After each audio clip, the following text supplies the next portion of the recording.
시작이 있으면 끝도 있다고 누구나 한 번쯤은 겪어야 되는 아픔인 건 알지만 멀게만 느껴졌던 그날이 저에게도 다가오게 되었습니다. 소중한 사람이 제 곁을 떠나버린 아픔을 겪었는데도 이 세상은 조금의 변화도 없네요. 저 또한 지금은 아무렇지도 않은 듯 애써 아픈 감정을 숨기고 출근을 하기 위해 지하철에 몸을 싣고 각자의 사연을 짊어지고 하루를 시작하는 많은 사람들의 틈에 껴서 매번 해오던 똑같은 일상을 보내고 있습니다. 시간이 흐를수록 제가 겪었던 아픔 또한 조금씩 무뎌지겠죠. 안녕하세요. 저는 대구에 살고 있는 30대 여자입니다. 지금은 이혼을 했지만 얼마 전까지만 해도 법적으로 부부 관계였던 남편과 3년의 결혼 생활을 유지해 왔었습니다.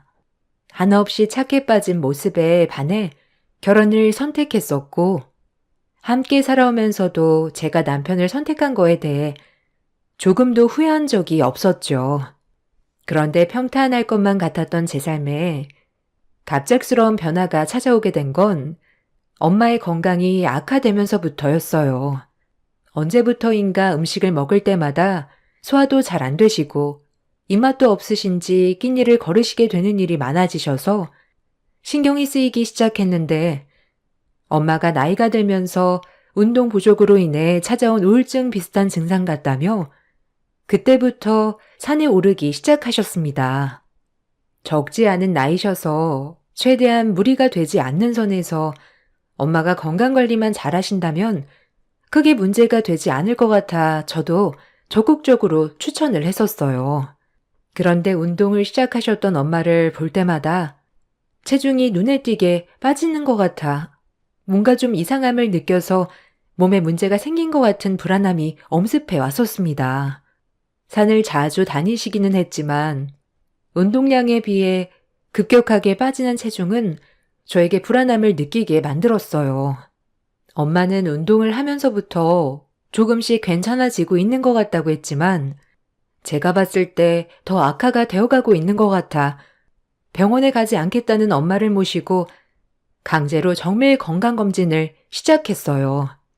그런데 불안했던 마음은 조금도 빗나가지 않았고 엄마는 이미 손을 쓰기에도 힘들 정도로 상태가 많이 안 좋았었어요.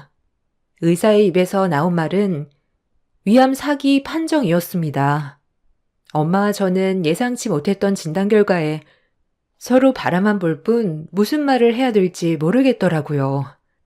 저는 담당 의사에게 치료를 받으면 좋아질 수 있냐고 물어봤지만 의사는 좀 더 정밀한 검사가 필요하겠지만 이미 암세포가 다른 곳에 전이가 됐을 가능성이 클 것 같다면서 말을 아끼셨어요. 병원에서는 상황이 더 악화가 되기 전에 적극적인 항암 치료를 권장했지만 엄마는 의사에게 주어진 시간이 얼마나 되는지를 물어봤어요. 의사는 아주 희망이 없는 것도 아니고 모든 상황은 엄마의 의지에 따라 생명이 연장될 수도 단축될 수도 있는 거라면서 항암 치료를 받지 않는다면 그래야 1년 이내로 보셨습니다. 반대로 항암 치료를 받는다면 암세포가 자라는 걸 어느 정도 억제할 수가 있기 때문에 1년 이상 더 나아가 기적까지도 볼 수 있기 때문에 절대로 희망의 끈을 놓으면 안 된다고 엄마에게 치료를 적극 권장했어요.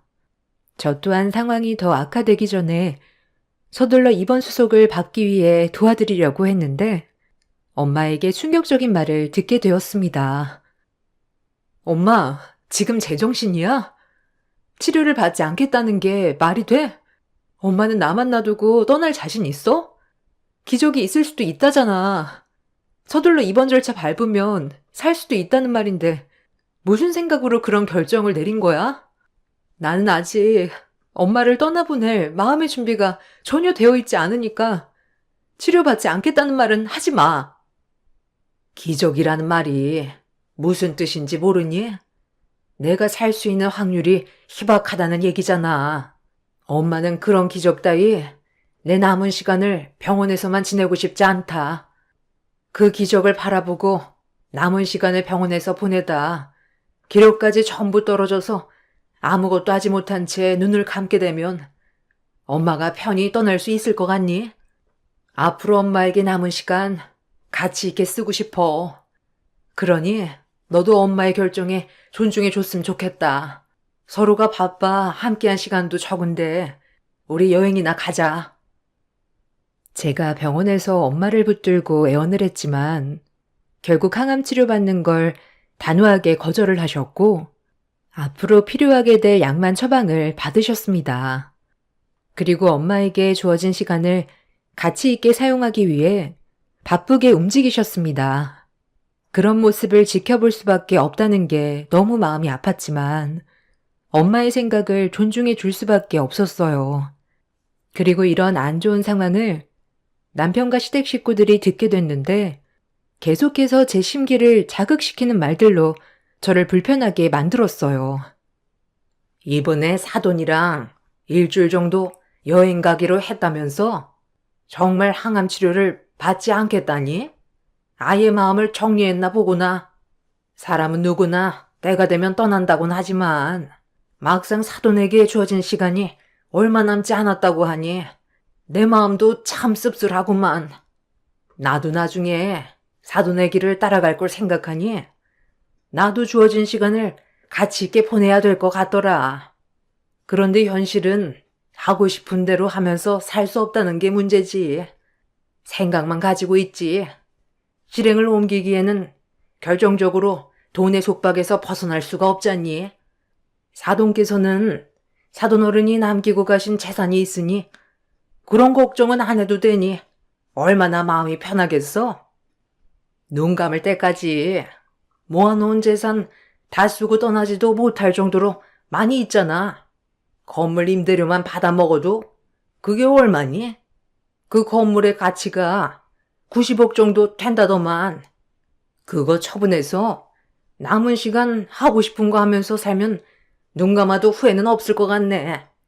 어차피 그 재산 너한테 전부 다 떨어질 텐데 쓸 만큼만 빼고 나머지는 하루빨리 넘겨주면 참 좋겠다.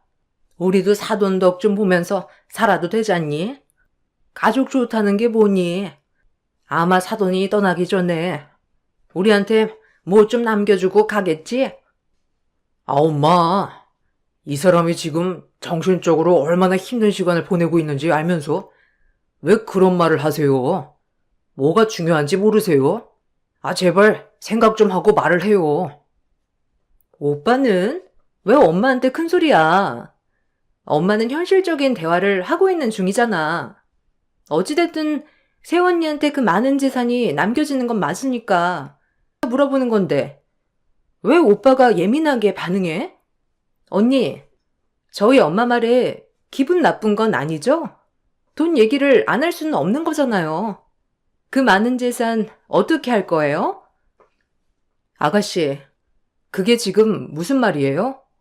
우리 엄마가 가지고 계신 재산으로 뭘 어떻게 할 거냐니. 내가 그런 것까지 설명을 해줘야 돼요? 아직 오지도 않은 일을 벌써부터 생각을 해야 되냐고. 어머님이 방금 저에게 하신 말은 엄마가 돌아가시면 그 재산 좀 나눠달라는 거잖아요.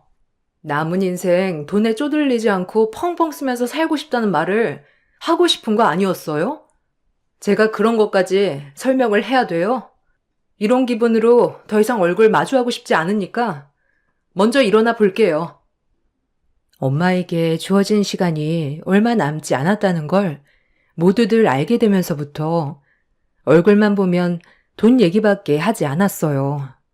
그런 말들을 들었을 때 시댁 집안 사람들은 저희 엄마가 하루빨리 떠나길 바라고 있는 것 같아 보였어요. 남편이 옆에서 편을 들어주긴 했지만 크게 도움이 되지는 않았습니다. 오히려 시댁 가족들과 저와의 관계를 더 안 좋게 만드는 불쏘시개 역할을 한 것 같아 기분이 안 좋았는데 시댁에서 뛰쳐나온 저를 뒤따라온 남편이 저에게 갑자기 화를 내더라고요. 야, 솔직히 우리 가족만 잘못이 있다고 할 순 없잖아. 장모님 건강이 안 좋아져서 돈 얘기가 오고 간 거고 그 많은 재산 어떻게 사용할지 궁금하니까 물어볼 수도 있는 건데 왜 이렇게 예민하게 반응을 하는 거야? 다들 당신 마음 충분히 이해하고 있어. 그만큼 우리 가족도 많은 영향을 받고 있다고. 아, 그래서 엄마가 떠나시고 남기신 재산을 어떻게 쓸지 그런 고민을 벌써부터 하고 있었던 거야? 내 마음을 충분히 이해해주는 사람들이었으면 돈 얘기는 입 밖으로 꺼내지도 않았겠지. 우리 엄마 아직 건강하시고 멀쩡해. 그리고 당신 집안에는 땡전 한 푼 들어가지 않을 거니까 김칫국 좀 그만 마시라고 해. 엄마가 위암 사기 판정 진단을 받았을 때부터 시모는 얼굴만 보면 엄마가 소유하고 있는 건물을 어떻게 할 건지 매번 물어봤어요. 처음에는 그냥 대충 넘겼는데 시간이 지날수록 엄마의 건물을 욕심내고 있는 게 눈에 보였고 신우 또한 시모를 거들면서 저를 불편하게 만들었습니다. 남편의 경우 처음에는 장모님을 많이 걱정해주고 시모와 신우가 저에게 말실수를 했을 때 따끔하게 한마디 했었는데 어느 순간부터는 그냥 형식적인 말들만 반복을 했어요. 화가 커지는 걸 막으려고 귀찮아서 하는 수 없이 마음에도 없는 말투로 저를 걱정하는 척 편을 들어주고 있었죠. 제가 평소에 알던 남편의 모습과는 많이 달라진 모습에 기분이 안 좋았었는데 또다시 엄마의 재산 얘기가 나오면서 참고 참았던 제 감정은 결국 터져버리게 되었고 그날 이후 시댁에는 발길을 끊어버렸습니다. 시모와 신우의 얼굴을 보면 또 엄마의 재산 얘기가 나올 게 뻔하고 나는 듣기 싫은 말을 들어야 하는 그런 상황들이 싫었기 때문에 남편한테 당분간 시댁에 가지 않겠다고 했어요. 시부는 원래 말수가 적긴 했었지만 그래도 말실수를 했으면 한마디 정도는 해줄 법한데 전혀 신경 쓰지도 않고 과일에만 집중하고 계시길래 그런 모습들이 저에게는 너무 서운하게 다가왔어요. 순하고 착한 남편의 모습만 보고 결혼을 했던 3년의 시간이 점점 후회로 다가오기 시작했고 부부 금실에도 결국 금이 가게 되었네요. 시댁에서 안 좋은 말들을 주고받고 난 이후 저희 부부는 각방을 사용했고 그런 관계가 지속되는 생활이 답답해서 당분간 엄마 집에서 지내겠다는 메모 한 장 남겨두고 간단히 짐을 챙겨 집을 나왔습니다. 남편은 분명 메모를 확인했을 텐데도 저에게 어떠한 연락도 주지 않았어요. 엄마 하나 신경 쓰는 것도 벅찬데 남편까지 저를 힘들게 하니 제 속은 말이 아니었죠. 그렇게 남편과 시댁 식구들의 연락을 전부 차단한 뒤 한 달 정도의 시간이 흘렀을 때 엄마와 저녁을 함께 하기 위해 음식 준비를 하고 있었는데 갑자기 초인종이 울렸어요. 아무 생각 없이 인터폰을 확인해 보니 남편이 얼굴을 비추고 있길래 현관문을 열어 그동안 연락 한 통도 없었으면서 갑자기 찾아온 이유를 기분 나쁜 표정으로 물어봤어요. 남편은 들어가서 얘기 좀 해야 될 것 같다며 제가 허락하지도 않았는데 무작정 들어오더니 거실 소파에 앉아있는 엄마한테 불만을 털어놓기 시작했습니다. 내가 왜 그동안 너한테 연락을 안 했는지 알아? 나도 너랑 지금까지 살면서 정말 많은 배려를 해줬다고 생각했는데 정작 너는 우리 가족의 실수를 조금도 용납하지 않는다는 거야. 그래서 나도 기분이 너무 안 좋아져서 대화 자체를 하고 싶지가 않더라고. 장모님 건강이 안 좋은 건 사실이니까 자연스럽게 재산 얘기가 나올 수 있는 건데 이렇게까지 예민하게 반응할 필요 있을까? 장모님, 제 말이 틀렸어요? 장모님이 돌아가시면 이 사람이 의지할 사람이 누구겠어요? 저희 가족들밖에 없잖아요. 그래서 앞으로 그 많은 재산을 어떻게 하면 좋을지 의논 정도는 해볼 수 있는 거 아니겠어요? 의논? 그게 무슨 의논이야. 당신 식구들의 일방적인 생각 아니었어? 우리 엄마가 하루빨리 이 세상 사람이 아니길 바라는 사람처럼 행동했으면서 왜 내 탓으로만 돌리는 건데? 당신 집안 식구들의 생각만 얘기하려고 한 달 만에 나타난 거면 그냥 돌아가. 이런 식으로 얘기하는데 무슨 말이 더 필요하겠어? 장모님, 말씀 좀 해보세요. 저희 가족이 잘못된 것 같아요? 아니면 이 사람이 잘못된 겁니까? 장모님도 저희가 걱정해 주는 게 연락까지 끊을 정도로 문제가 있는 것 같아요?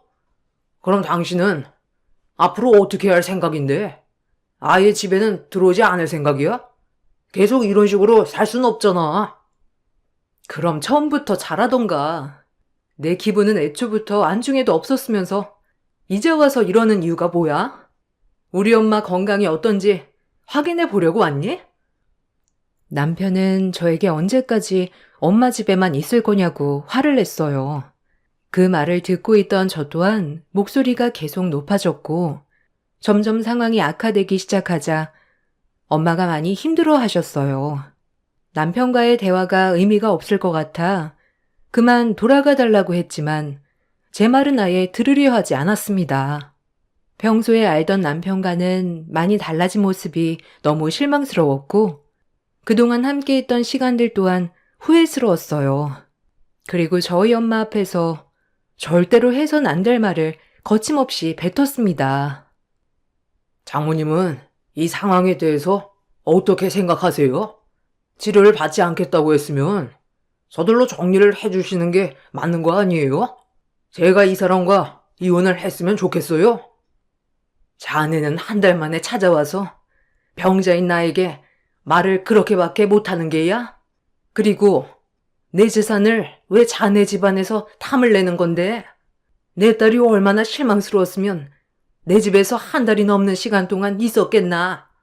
정신머리를 고쳐먹지 않는데 뭘 달라는 거야? 당장 내 집에서 나가주게. 전에 우리 가족에게 보였던 자네 집안 식구들 모두의 태도가 가식적인 모습이었다는 걸 내 몸이 안 좋아지면서 확실하게 알 수 있었던 것 같네. 차라리 우리 딸의 인생을 망치는 존재들이라면 이혼하고 내 딸이 원하는 삶을 살게 하는 게 훨씬 좋은 선택 아니겠나? 썩 내 앞에서 꺼지고 다시는 나타나지 말게. 정아 너도 저놈과 그만 끝내거라. 들었지? 나 또한 너랑은 그만 끝내는 게 좋을 것 같아. 어떻게 된 게 우리 엄마의 건강이 안 좋아지기 시작하면서부터 돈 얘기밖에 안 하는 거야? 할 말이 그렇게 없어? 다들 우리 엄마 재산만 눈독 들이고 있는데 어떻게 좋은 말이 나갈 수가 있겠어. 우리 엄마 재산에 눈독 들이는 너희 집안 꼴도 보기 싫어. 저는 남편과 더 이상의 대화를 이어나가고 싶지 않아 강제로 집 밖으로 내쫓아 버렸어요. 밖으로 내보내는 동안 저는 처음으로 남편과 몸싸움을 벌였어요. 한참 동안 실랑이를 벌이다가 문을 닫지 못하게 끝까지 붙들면서 대화를 하자고 했지만 어떠한 말조차도 섞고 싶지가 않았습니다.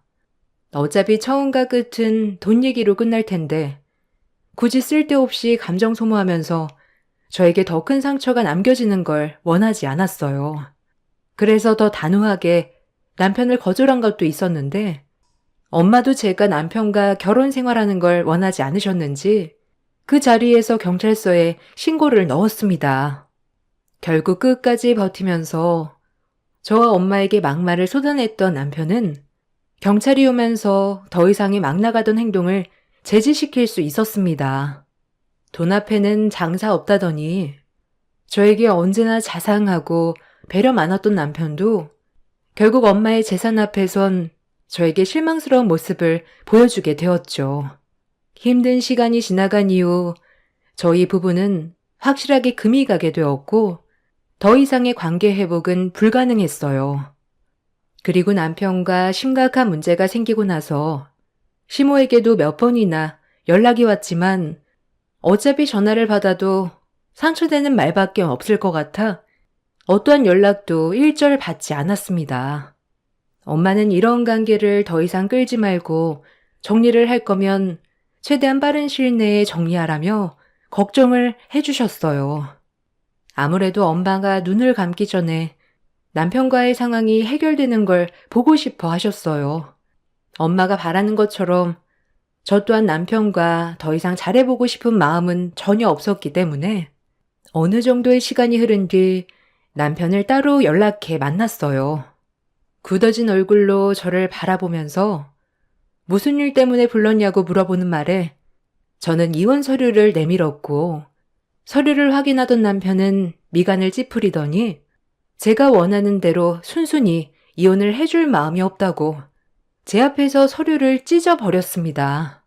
당신도 나와 이혼하는 걸 원하지 않냐고 화를 내면서 물어봤는데 그 순간 갑자기 카페 문을 열면서 들어온 시모와 눈이 마주쳤습니다. 내 전화는 끝까지 안 받더니 결국 내 아들과 이혼할 생각을 가지고 있었던 거야? 재산 얘기 좀 했다고? 이게 이혼 서류까지 오고 갈 정도로 심각한 일이니? 그럼 저한테 원하는 게 뭔데요? 그냥 서로 솔직해지는 게 좋지 않을까요? 저희 엄마 재산이 가지고 싶다고 대놓고 말을 하세요. 그걸 놓치기 싫으니까 여기까지 나온 거 아니세요?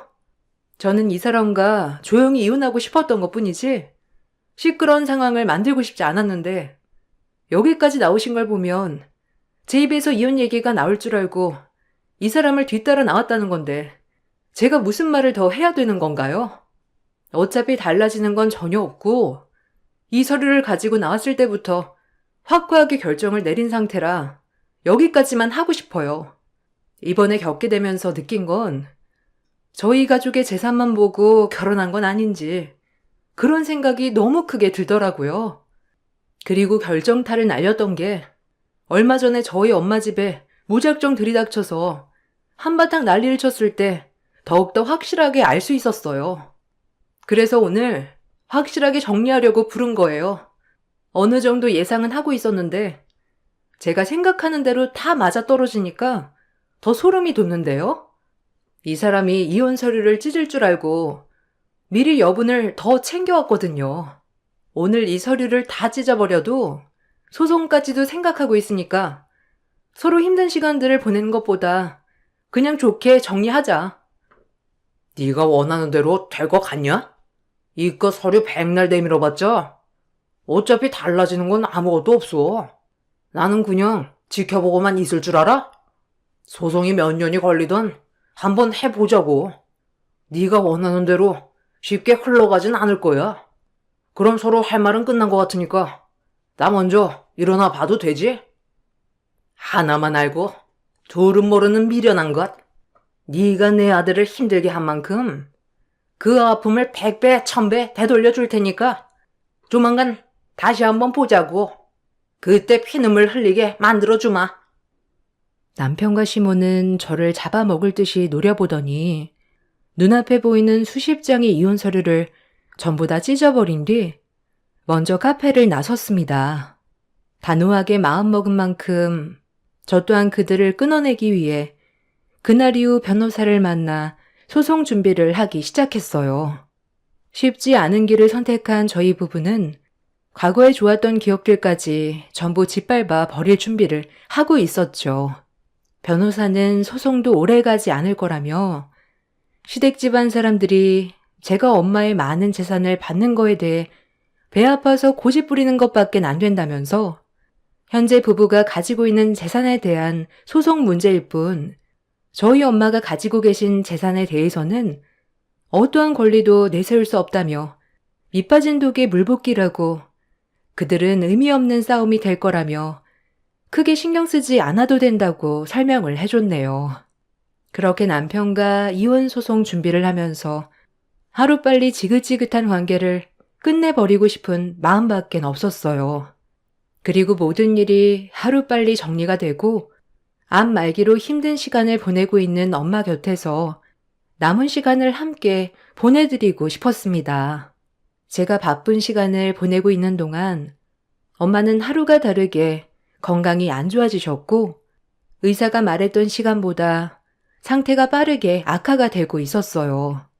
그런 엄마의 모습에 느낌이 좋지 않아 다시 한번 병원을 찾아가 정밀 검사를 받아보는 순간 담당 의사의 안색이 너무 안 좋게 변했고 충격적인 말을 듣게 되었네요. 암세포가 전보다 더 많이 전이가 되어 있는 상태인데 문제는 심장에까지 전이가 퍼진 상태라 시간이 지날수록 숨 쉬는 게 힘들어질 거라는 진단을 내렸어요. 어느 순간부터 가슴 통증을 호소하셨는데 이미 암세포가 심장에 전이가 돼서 고통스러워 하셨던 거였습니다. 엄마는 치료를 받지 않기로 결정을 내렸을 때부터 어느 정도 예상한 결과였다고 애써 아무렇지도 않은 표정을 보이셨지만 저는 엄마와 함께하는 시간이 짧아졌다는 거에 너무 마음이 아팠어요. 결국 엄마의 건강 문제로 남편과 이혼 소송 때문에 법정에 서야 되는 일정이 다가오는데 그런 시간들조차 아까웠죠. 엄마 옆에 조금이라도 더 있어주고 싶어 남편한테 소송은 나중에 해야 될 것 같다고 문자 한 통 남긴 뒤 일정을 취소했습니다. 저희 엄마는 병원에 다녀오신 이후 빠르게 건강이 악화되어 갔고 결국 며칠 뒤 사경을 헤맬 정도로 많은 고통에 시달리시다가 결국 저를 놓지 않으려 했던 손에 힘이 풀렸고 엄마는 거친 숨을 반복해서 내쉬더니 끝내 저와 작별을 하게 되었습니다. 저에게 무슨 말을 하려던 것 같은 눈빛을 보내셨는데 헐떡거리기만 하셨던 엄마의 마지막 말은 끝내 듣지를 못했습니다. 현실을 받아들이기 힘든 상황에서 장례는 진행이 됐고 엄마의 영정사진을 보면서 하염없이 오열을 했어요. 어느 정도 마음의 준비를 할 수 있는 시간을 줘야 하는데 암은 엄마의 건강을 순식간에 앗아가 버렸습니다. 그렇게 괴로움의 눈물을 계속해서 쏟아내면서 힘들어하고 있었는데 남편과 시댁 식구들이 장례식장에 찾아왔어요. 일부러 얘기하지도 않았는데 어떻게 알게 됐는지 제 앞에 나타난 그들이 보고 싶지 않아 고개를 돌리자 시모가 그런 저를 보면서 입을 열었습니다. 그리고 남편이 저에게 하나의 영상을 보여줬는데 그걸 본 저는 엄청난 충격에 빠져 입을 다물지 못했어요. 왜? 놀랬어? 내가 뭐라고 그랬어? 사람 일 어떻게 될지 아무도 모른다고 하지 않았나? 이거 장모님이 나한테 직접 남기신 영상 유언이야. 힘든 몸인데도 당신과 내가 잘 지내길 바라셨는지 영상 유언을 남기셨다니까. 믿기지가 않지? 나도 장모님이 이런 깊은 생각을 가지고 계실지 꿈에도 몰랐다니까. 자, 다시 한번 보여줄까? 장모님이 가지고 계신 재산 90억을 사위인 나한테 전부 넘기겠다는 유언을 남기셨잖아. 이거 하나로 모든 상황 해결됐지? 너 지금 이거 뭐 하는 짓이야? 우리 집에는 언제 왔다 간 거야? 내가 거의 매일같이 집에 붙어 있었는데 내가 없는 틈을 타서 엄마 집에 들어갔던 거야? 무슨 말인지 나는 잘 모르겠네. 이거 장모님이 직접 보내주신 파일이라니까. 여기에 내가 나오지 않는데 어떻게 이런 걸 시키겠어? 사경을 헤매시는 장모님한테 이런 걸 강요하는 건 정신 나간 놈들이나 하는 짓이라고. 너도 지금의 상황이 많이 당황스러울 텐데 나는 어떻겠냐? 지금 이 상황이 꿈만 같다고. 그러니 처음부터 누가 욕심을 부리래? 네가 최대한 좋게 해결하려 했다면 사돈이 내 아들에게 전 재산을 전부 통째로 주겠다는 유언을 남기진 않았겠지. 니들이 저지른 계획이잖아. 우리 엄마가 나랑 한마디 상의도 없이 행동했을 것 같아? 니들이 그 영상 조작한 거 내가 모를 줄 알아? 당장 이리 내놔. 그거 가져가봤자 아무 소용없어. 어차피 원본은 따로 있거든. 영상 유언이 제일 확실한 거 알지? 너는 법정에서 나한테 지게 되어 있다니까.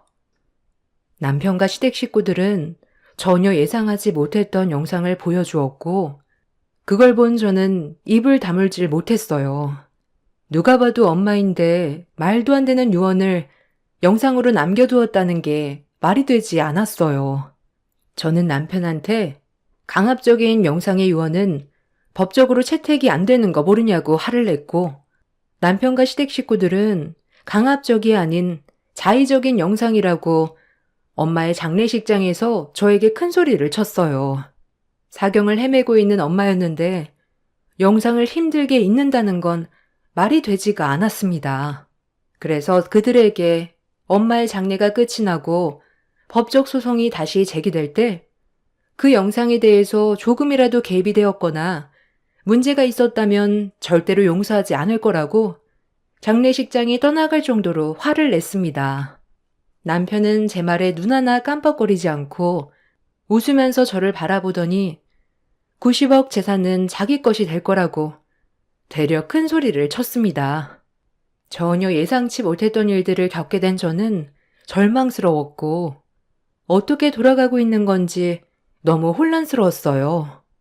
그렇게 장례식장에 들이닥친 시댁 식구들은 한바탕 엄마의 유언 영상을 가지고 난리를 친 뒤 장례식장을 나갔는데 그때부터 엄마의 장례를 제대로 치를 수가 없었어요. 엄마의 재산 90억을 사위에게 남기겠다는 영상 유언은 자의적이 아닌 강압적이라는 걸 저는 알 수가 있었어요. 제가 없는 틈을 타 남편이 들어와 사경을 헤매고 있는 엄마를 일으켜 억지로 영상을 찍게 만들지 않고서야 이런 일은 절대로 벌어지지 않을 상황이었습니다. 정말 힘들었던 엄마의 장례를 겨우 끝낸 뒤 저는 서둘러 집 주변 CCTV부터 확보를 하기 위해 경찰의 도움을 받은 뒤 집안의 물건들을 정리하고 있는데 엄마가 누워있던 안방 침대에 지쳐있는 몸과 마음을 잠깐 쉬려고 누웠는데 그 순간 제 눈에 무언가 반짝이는 게 눈에 들어왔어요. 책장 틈에 비친 반짝이는 물건에 몸을 일으켜 책 한 권을 빼내는 순간 전선들이 책에 달라붙어 따라 나왔습니다. 순간 온몸에 소름이 돋았고 책을 펼치는 순간 소형 CCTV가 책 안에 들어가 있었어요. 줄을 따라가 확인을 해보니 책장 및 서랍과 연결되어 있었고 그 안에는 실시간으로 녹화가 되고 있었는지 기계가 작동 중이었어요. 떨리는 손으로 CCTV 녹화 중지 버튼을 누른 뒤 외장 하드를 컴퓨터에 연결해 녹화된 영상들을 확인하는 순간 저는 말도 안 되는 충격적인 장면에 눈물이 왈칵 쏟아지고 말았네요. 엄마, 빨리 들어와. 시간 없어. 최대한 서둘러 끝내고 돌아가야 우리 계획대로 진행이 된다고. 나중에 장례식장에서 이 영상을 보여주면 아마 나를 소송 걸려고 주변 CCTV는 다 찾아볼 거야. 그럼 이 유언 영상이 강압적이었다는 걸 알게 될 텐데, 그럼 반대로 엄마랑 내가 문제가 생길 수 있잖아. 그래서 조금이라도 틈을 보이면 안 된다니까. 돌다리도 두드려보고 건너야 된다고. 걔 성격이 얼마나 신중하고 조심스러운데 영상 유언 보자마자 자의적이 아니라는 증거를 찾기 위해 눈에 불을 켜고 단서를 찾아내려 노력할 거야.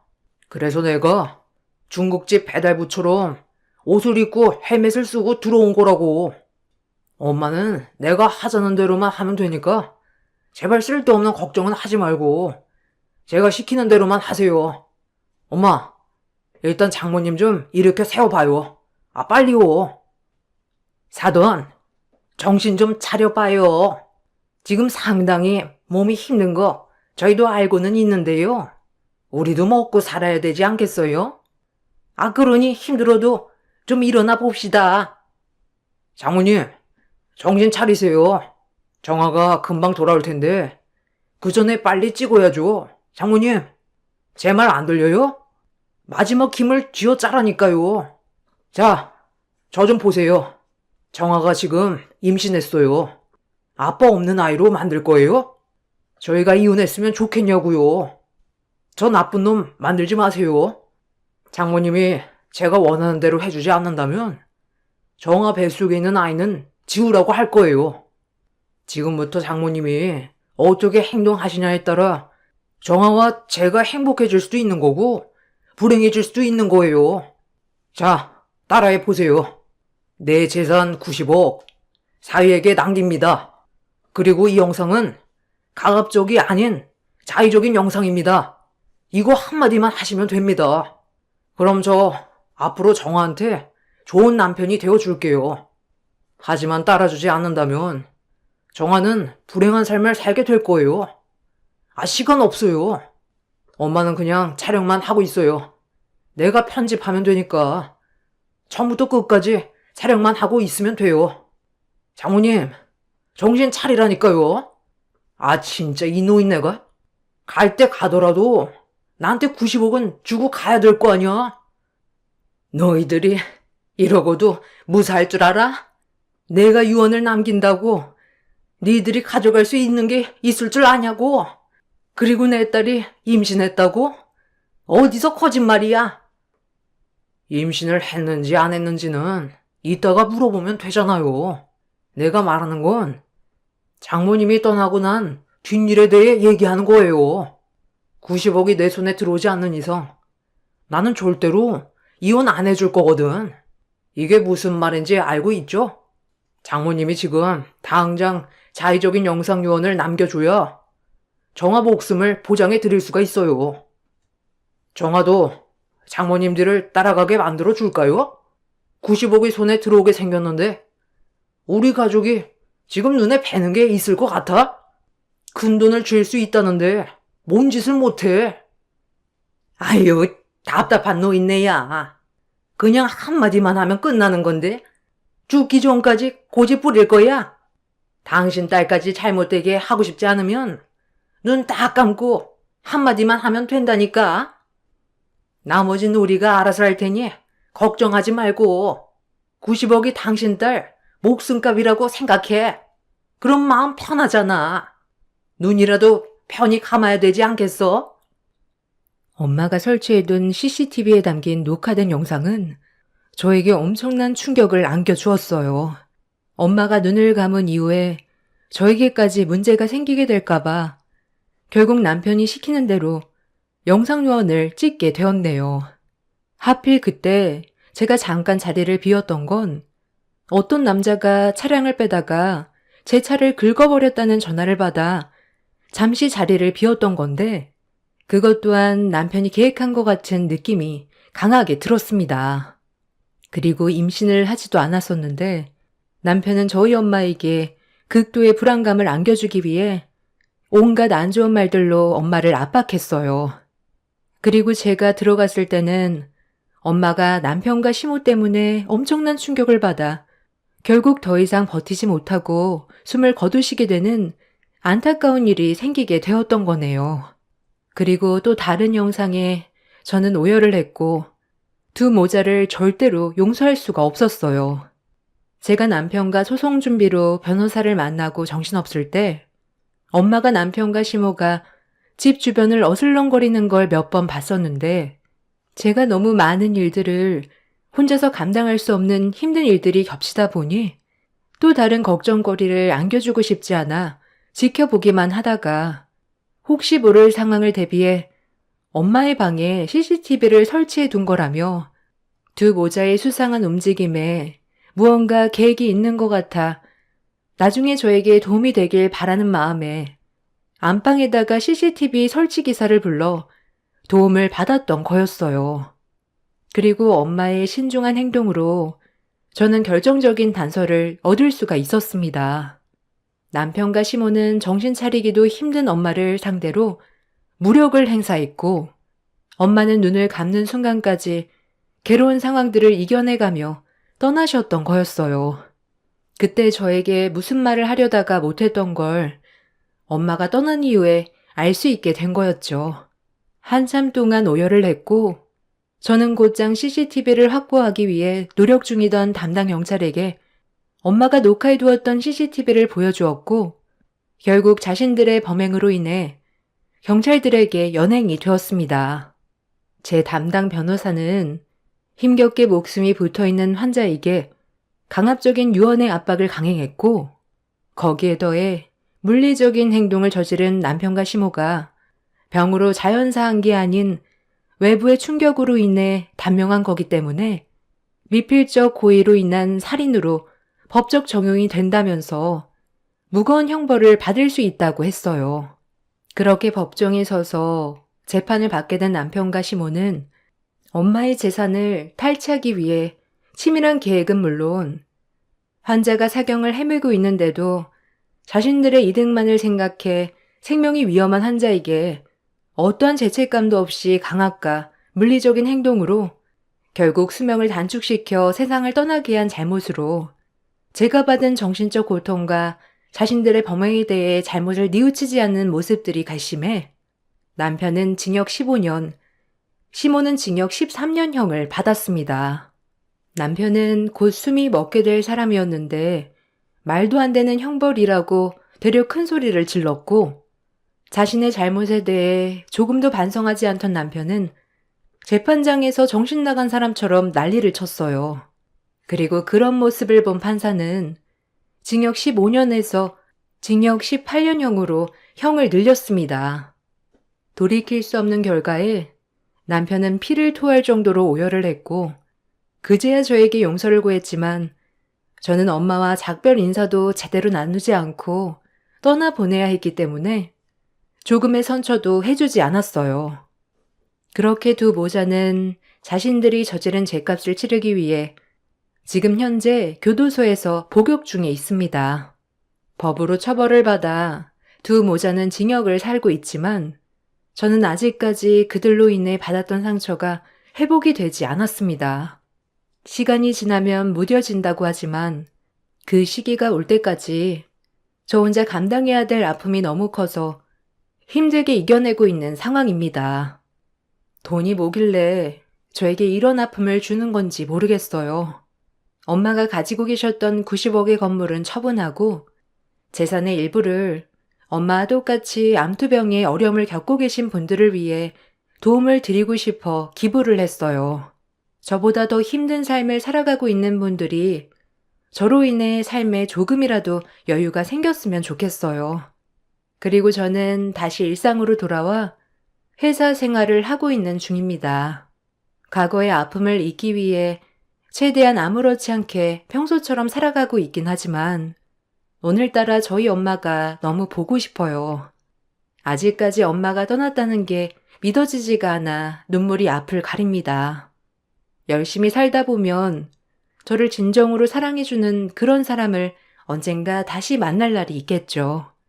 여러분들께서도 힘내시고 올 한 해 마무리 잘 하시길 바라며 건강에 항상 유의하시길 바랍니다.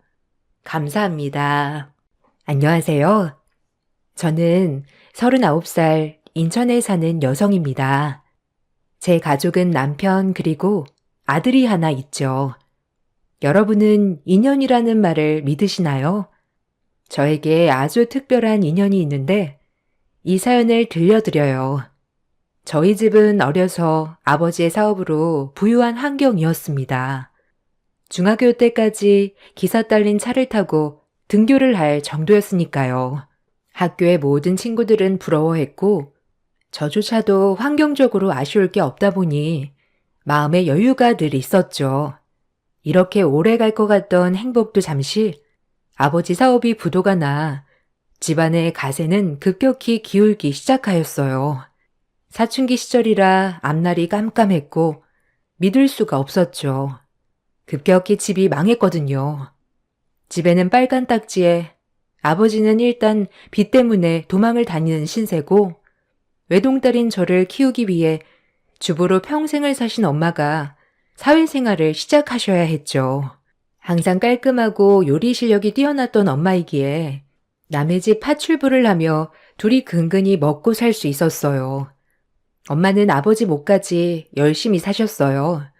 저를 학교 보내고 나면 우유 배달도 하시고 저녁엔 식당 고깃집에서 불판도 닦으셨죠. 그렇게 해서 가난했지만 제가 불행하다고 느껴지지 않을 만큼 잘 성장할 수 있게 해주셨답니다. 20살이 되어 아버지가 돌아가셨다는 소식을 들었습니다. 아버지는 원양어선을 타고 빚을 갚아 나가시고 계셨죠. 엄마와 저는 큰 충격에 빠졌지만 아버지가 돌아가셨기 때문에 모든 채무의 이행은 저에게 떨어졌어요. 빚을 상속받았기 때문이죠. 엄마는 절대 그럴 수는 없다고 남은 빚을 엄마가 어떻게 해서든 다 갚아 나가겠다고 했어요. 그도 그럴 것이 이제 앞날 창창한 저에게 빚을 상속해준다는 것이 엄마 입장에선 가슴이 아픈 일이었으니까요. 하지만 저도 가만히 있진 않았습니다. 어떻게든 엄마를 편하게 해드리고 싶었죠. 그래서 생각해낸 것이 좋은 대학을 나와 좋은 직장을 가져 더 더 많은 돈을 벌어야 한다는 것이죠. 대학교를 다니면서는 엄마에게 조금이라도 부담을 덜어드리고 싶어 아르바이트와 장학금으로 학비를 충당했네요. 엄마는 불우한 환경에서도 잘 자라준 저를 보며 미안하다고 항상 눈물을 흘리셨습니다. 전 그런 엄마에게 하루빨리 남의 집 파출부를 그만두고 조금 여유 있는 삶을 살게 해드리고 싶어 악착같이 공부했어요. 그리고 졸업을 앞둔 시점 취업을 하여 남들보다 빨리 사회에 발을 내딛었죠. 제가 사회에 나가서 일을 하기 시작하면 엄마를 쉬게 해드리고 싶었는데 이 세상은 녹록치가 않더군요. 엄마는 제가 시집갈 때 조금이라도 보탬이 되어야 한다고 계속 파출부 일을 나가셨습니다. 있는 집 사모님으로 살다 남의 집에서 파출부를 하는 게 쉬운 일은 아니었지만 엄마는 긍정적이셨기 때문에 지금 이거라도 할 수 있음에 감사하다고 하셨어요. 저도 그때 그런 엄마의 모습을 보면서 지금은 남들보다 더 긍정적인 사람이 된 것 같아요. 제가 취업한 회사는 금융업계였기 때문에 직업은 매우 안정적이었습니다. 매달 꼬박꼬박 들어오는 월급, 안정적인 직장, 더불어 직장 사람들도 너무 좋았죠. 그 덕이었을까요? 우연한 계기로 직장 상사와 눈이 맞아 사내 연애를 하게 되었습니다. 지금의 남편이었죠. 하지만 먹고 살 길이 바쁜 저는 결혼엔 회의적이었습니다. 지금은 혼자 벌어 빚을 갚고 엄마를 도와드리고 살 수 있지만 결혼을 하게 되면 빚을 갚는 것과 친정의 보탬이 되는 것이 남편에겐 짐이 될 수도 있는 부분이었기 때문이죠. 그렇게 이기적으로 연애만 하자고 했네요. 처음 남자친구는 알겠다고 연애만 하자고 했지만 시간이 지나고 결혼을 요구했습니다. 남편으로서 괜찮겠다 싶었던 사람이기에 너무 고민이 됐지만 나 혼자 짊어진 짐을 둘이 질 수 없기에 번번이 거절했죠. 하지만 남자친구는 뚝심 있는 사람이었어요. 번번이 거절하는 저에게 늘 먼저 결혼하고 싶다고 들이댔네요. 이대로는 안 되겠다 싶어 저희 집 상황을 모두 오픈했습니다. 처음엔 당황을 하는가 싶더니 남자친구는 이게 왜 결혼하지 못할 사유가 되냐며 되려 절 놀라게 해주었죠. 말이라도 너무 고마웠습니다. 남에게 제 이야기를 한 것이 어쩌면 처음이었는데 이렇게 따뜻하게 반응을 해주니 감동을 받았고요. 그래서 그런 분위기에 휩쓸려 이 사람을 다시 보는 계기가 되었네요. 괜찮겠다 싶었죠. 네 마음 잘 알아. 우리 집도 지금은 괜찮지만 어렸을 때 찢어지게 가난했거든.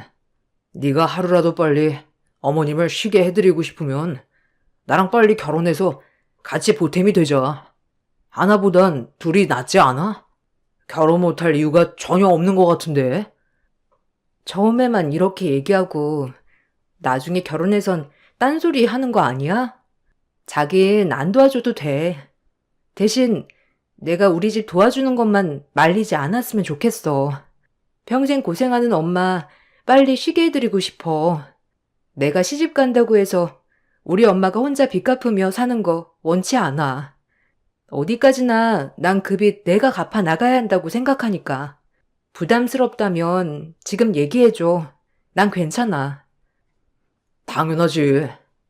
나 한 입으로 두 말 하는 놈 아니야. 내가 했던 약속 꼭 지킬게. 고마워. 어려운 결정해줘서. 후회하지 않을 거야.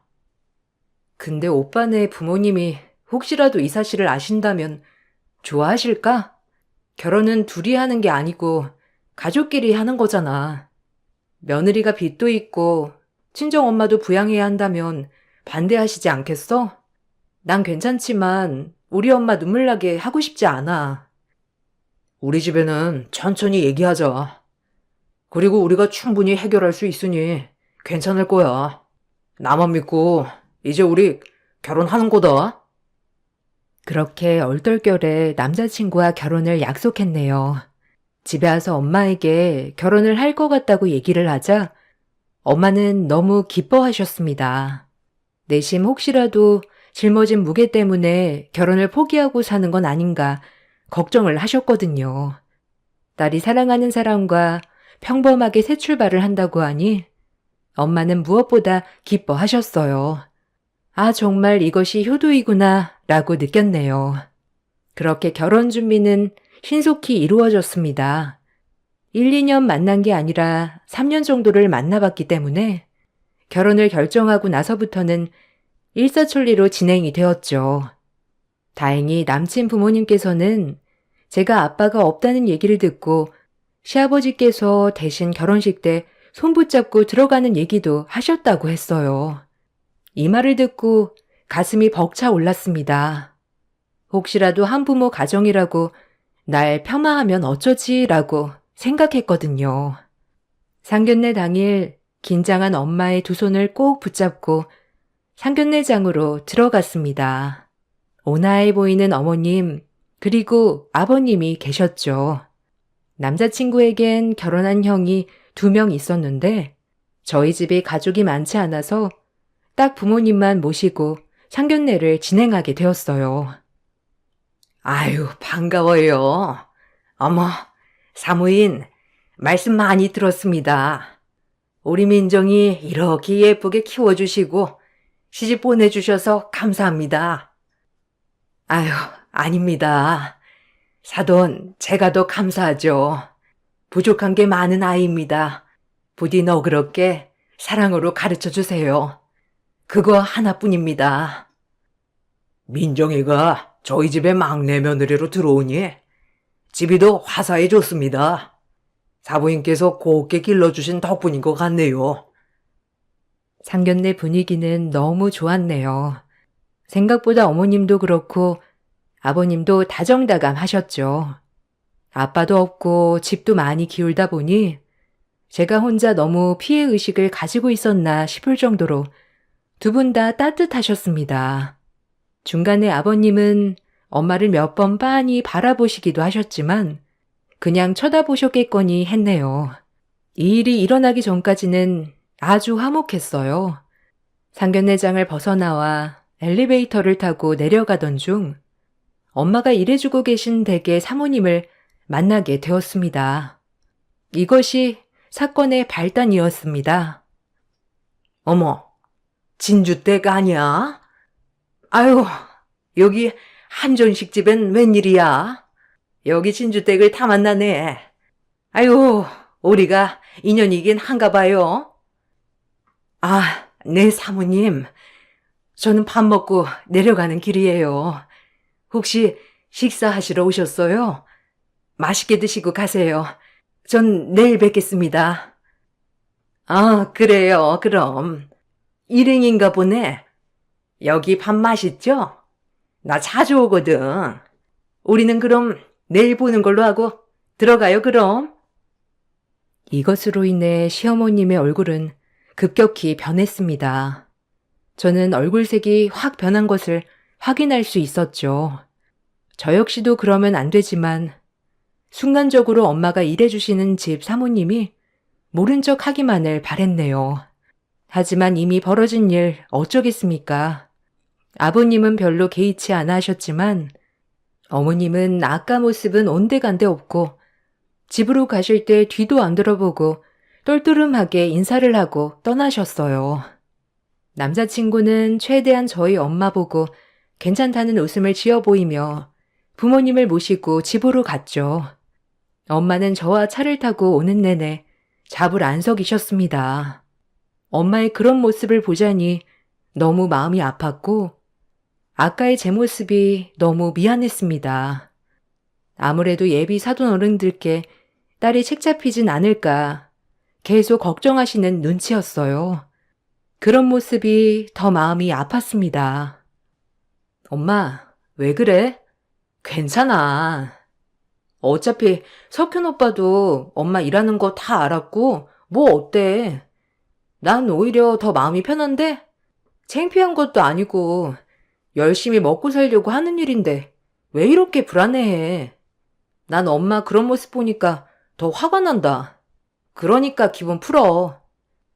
내가 너한테 짐은 되지 말아야 하는데, 아까 안 사돈 얼굴이 안 좋던데, 혹시라도 내가 남의 집 살이하는 사람이라 격에 안 맞다고 생각할까봐 그러지. 난 괜찮은데, 그게 너한테 불똥이 튈까봐. 지금까지 고생한 것도 있는데, 결혼해서라도 사람 듬뿍 받으며 살아야지. 나 때문에 책 잡히면 쓰냐? 에휴, 내가 괜히 엘리베이터를 탔다.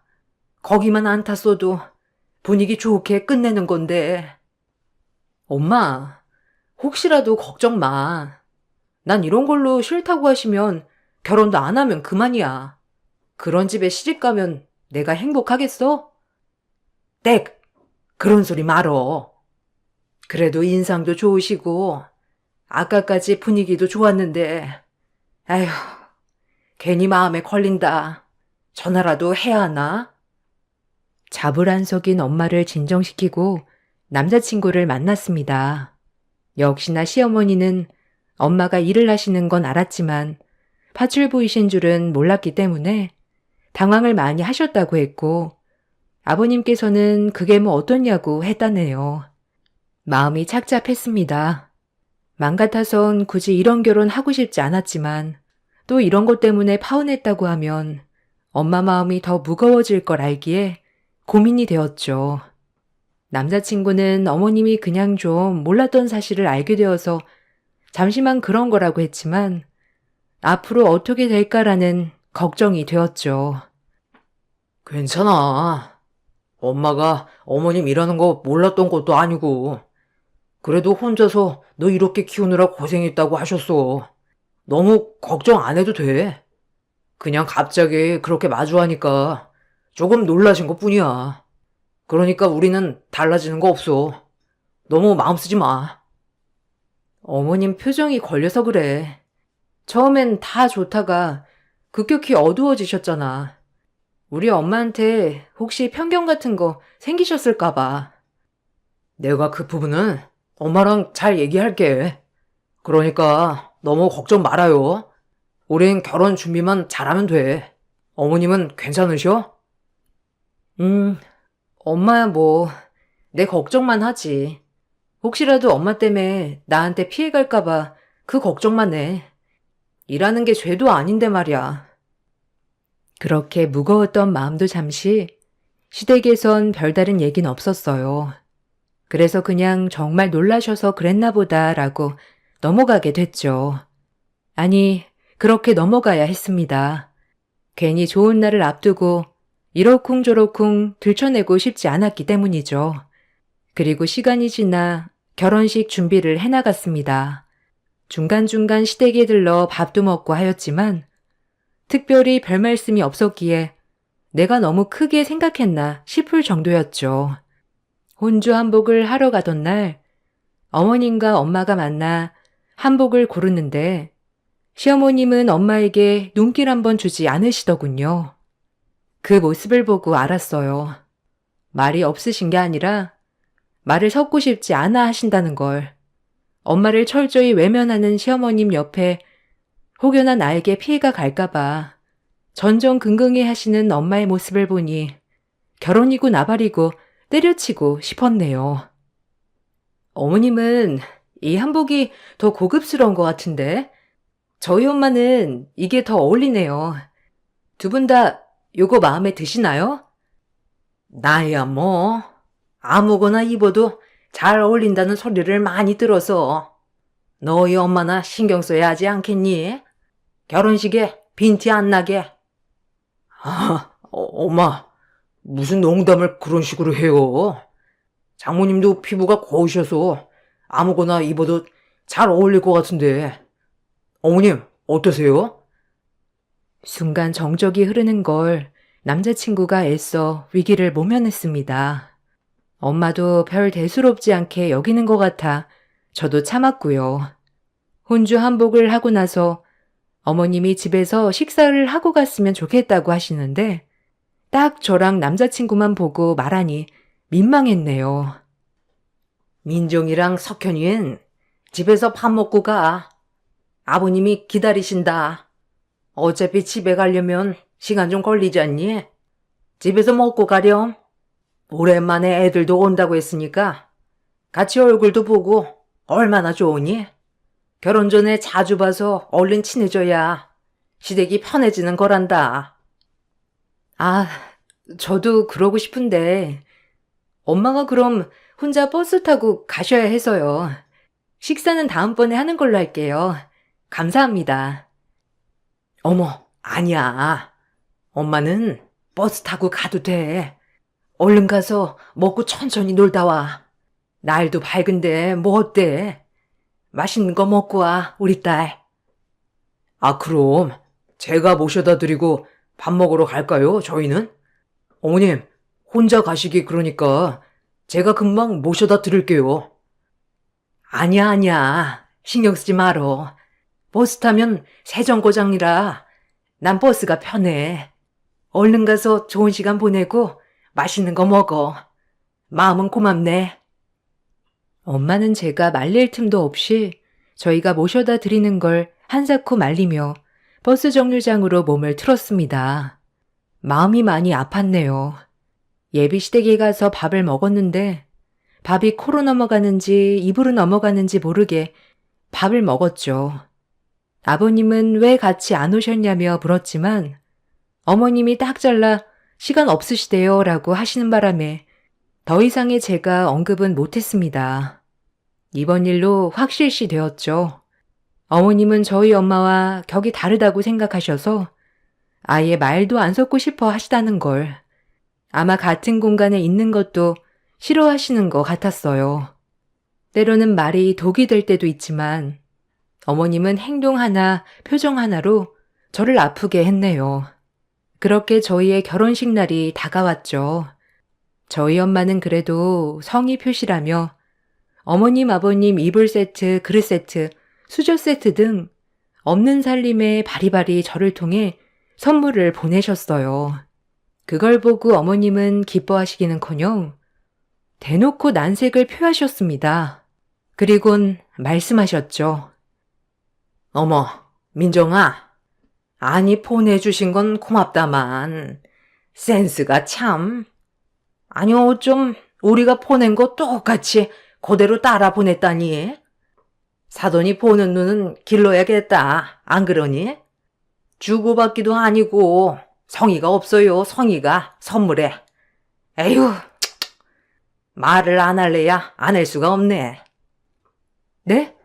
아, 그건 엄마가 선물을 너무 잘 받으셔서 어머님네도 있었으면 좋겠다고 해서요. 너무 유용할 것 같다고 해서 제가 그 종류로 똑같이 고른 거예요. 워낙 어머님이 선물을 잘해주신 거라 저희도 필요한 걸 해드리는 게 낫겠다 싶었거든요. 엄만 무슨 말을 그렇게 해? 장모님은 당연히 엄마가 이렇게 보내주셨으니 당신도 성이라고 보내주신 걸 고마워하지 못할 망정. 저희 집에 너무 유용한 물건이어서 엄마는 시댁에도 똑같이 비싼 세트 선물들을 보내주셨죠. 하지만 이것 또한 어머님 마음에 들지 않았나 보더라고요. 선물을 마음에 안 들어 하셔서 너무 당황하기도 했고요. 모든 게 어렵기만 한 자리였습니다. 당신은 무슨 말이 그래? 우리가 보낸 선물이 너무 유용하였다니 비슷한 걸 보내셨다는데 고마워해야지. 아니 설령 당신 마음에 안 들더라도 지금 태도가 그게 뭐야? 세기가 우리 집을 어떻게 생각하겠어? 당신 요새 너무 예민해. 물론 그마저도 아버님께 혼이 나서 더 이상 말씀하지 않으셨지만요. 속상했습니다. 하지만 참았어요. 이제 결혼식만 하면 엄마들끼리 부딪힐 일은 많이 없겠다 싶어 참았네요. 하지만 그건 크나큰 착각이었죠. 결혼식이 시작되었고 드디어 결혼을 하게 되었습니다. 아빠 없이 결혼식에 들어가는 것이 마음은 많이 아팠지만 엄마는 너무 잘 자라주어 고맙다고 결혼식 내내 행복해했어요. 그 모습을 보고 있자니 제 자신에게도 뿌듯했고 오히려 힘든 삶 속에서 저를 곱게 키워주셔 제가 더 감사했네요. 드디어 신혼에 접어들었습니다. 저희 생활은 많이 달라지지 않았어요. 오히려 남편이 저희 친정 쪽을 더 도와줘서 엄마가 조금 더 편안해지셨죠. 남편한테는 너무 고마웠습니다. 결혼 전 약속한 말들을 지키는 남자라서 행복했고요. 행복은 얼마 가지 않았죠. 어머님, 아버님이 저희가 친정살림의 보탬이 되는 것을 알고 매우 노여워하셨습니다. 그나마 아버님은 이해를 하셨지만 어머님은 이해를 하지 못하였죠. 이 부분에 대해선 저도 죄송스러워서 어머님 화를 다 받아내었습니다. 아니, 말이 되니? 우리 석현이가 왜 너희 친정살림에 보탬이 되어야 하니? 그래서 너희 아이도 안 갖고 있는 거니 지금? 죄송해요, 어머님. 석현 씨가 같이 도와준다고 해서요.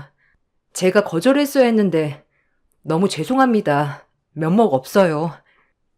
아휴, 예, 나 솔직히 말해서 그때도 많이 놀랐다. 진주 때? 너희 엄마가 널 열심히 키워서 이렇게 좋은 직장에 떡하니 취직시키고 한 건 내가 인정하겠어. 근데 격이 맞아야지 격이. 파출부가 뭐니 도대체? 내가 그날 말은 안 했지만 누구 만날까봐 창피해서 진짜. 솔직히 말하면 아직도 너희 집에 속은 기분이야. 알아? 선물 세트만 해도 그래. 어쩜 똑같은 걸 사서 보낸다니. 색깔만 다르면 다야. 내가 한두 번 참은 줄 알아? 그나마 너 하나 마음에 들어서 이 정도로 참고 넘어가는 거였는데 우리 석현이 등골까지 어디 빼먹으려 들어. 내가 이러려고 석현이 장가 보낸 줄 알아? 너 세상 사람 다 잡고 물어봐라. 응? 우리 아들들 며느리들은 안 그러는데 어쩜 너는 니네 엄마밖에 모르니? 우리 석현이 돈 버느라 고생하는 건 모르고 나 참 기가 막힌다. 면목 없어요. 하지만 저희 엄마 나쁜 짓 하며 저 키우신 거 아니고 정당하게 노동해서 번 대가로 저 키우신 거니까 직업적인 부분에서 어머니 그렇게 말씀하시면 이 부분은 제가 죄송할 건 아닌 것 같네요. 석현 씨한테는 이제 친정일에 관심 가지지 말라고 제가 당부할게요. 어머니가 화내시는 부분 다 이해해요. 주의하겠습니다. 어머니, 노여움 푸셨으면 좋겠어요. 더 이상 어머님은 말이 없으셨어요. 저도 이 부분에 대해선 어머님을 충분히 이해했기에 더 이상 남편에게 저희 집에 관여해서 도와주지 말라고 신신당부를 했네요. 그리고 나서 시어머님 칠순을 맞이하여 가족들이 모이게 되었어요. 어머님은 그 어느 때보다 기분이 좋아 보이셨죠. 형제들끼리 준비한 선물을 해드리고 각자 부모님께서 준비해 주신 선물을 드렸는데 형님들이 드린 선물 보고는 어머님들이 애쓰셨겠다며 좋아하시는데 저희 엄마가 직접 준비한 선물에는 별다른 코멘트가 없었죠. 형님들의 친정에서 준비한 선물은 어머님이 좋아하는 목걸이에 귀걸이 금속품이었으나 저희 엄마가 준비한 건 다름 아닌 사돈 입맛에 맞는 반찬들과 맛있는 갖가지 음식이었거든요. 이걸 만들면서 고생했을 엄마를 생각하니 마음이 너무 안 좋았습니다. 눈물이 찔끔 나는 것을 애써 참았네요.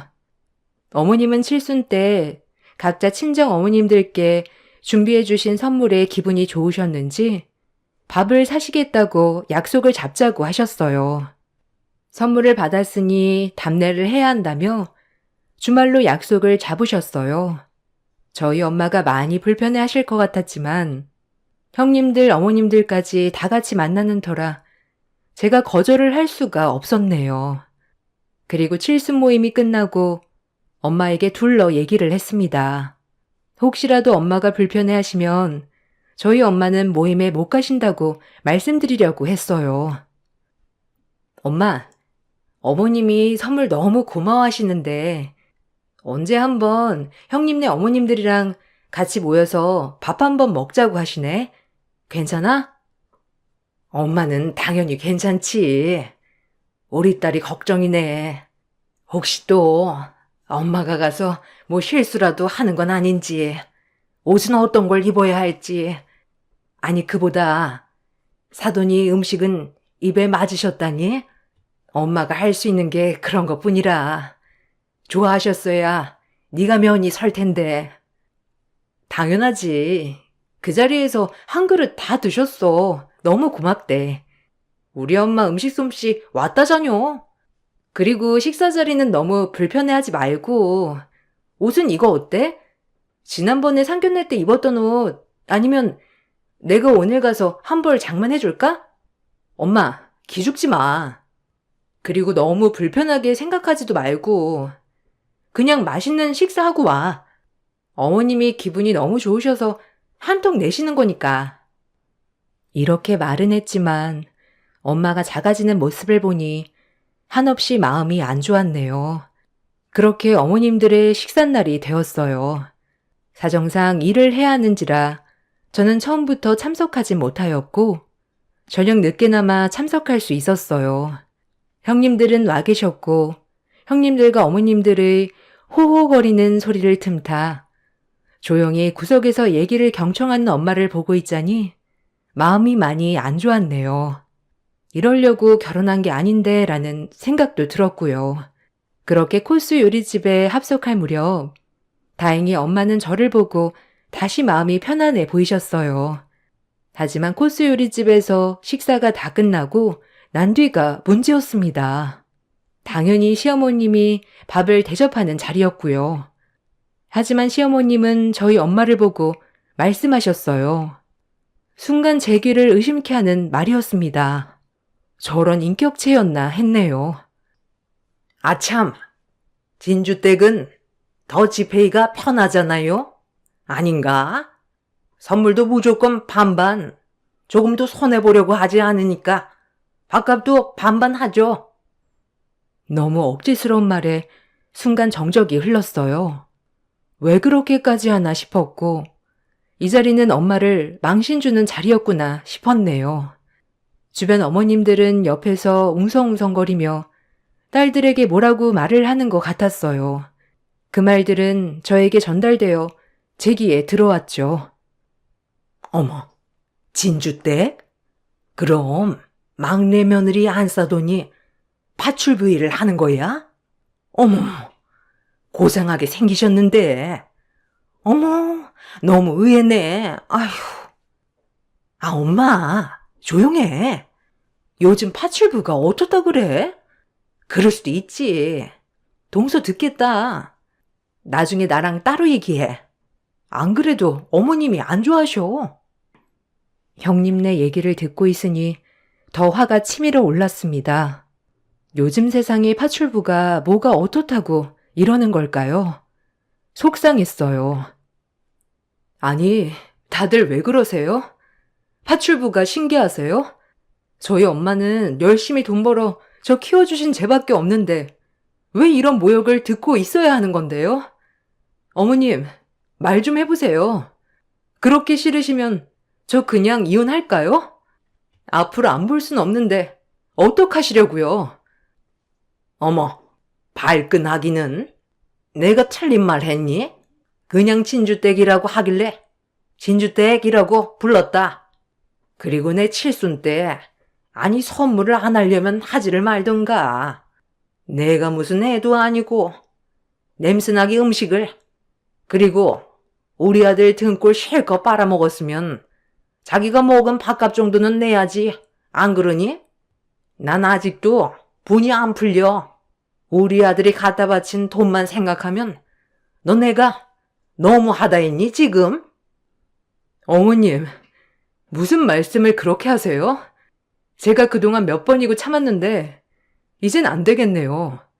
석현 씨가 결혼 처음 할 때부터 도와준다고 하는 거 제가 말렸어요. 그래도 도와주고 싶다 하길래 그러라고 한 거고요. 무슨 몇 년을 도와준 것처럼 얘기하는데 사실상 결혼하고 몇 달 안 돼요.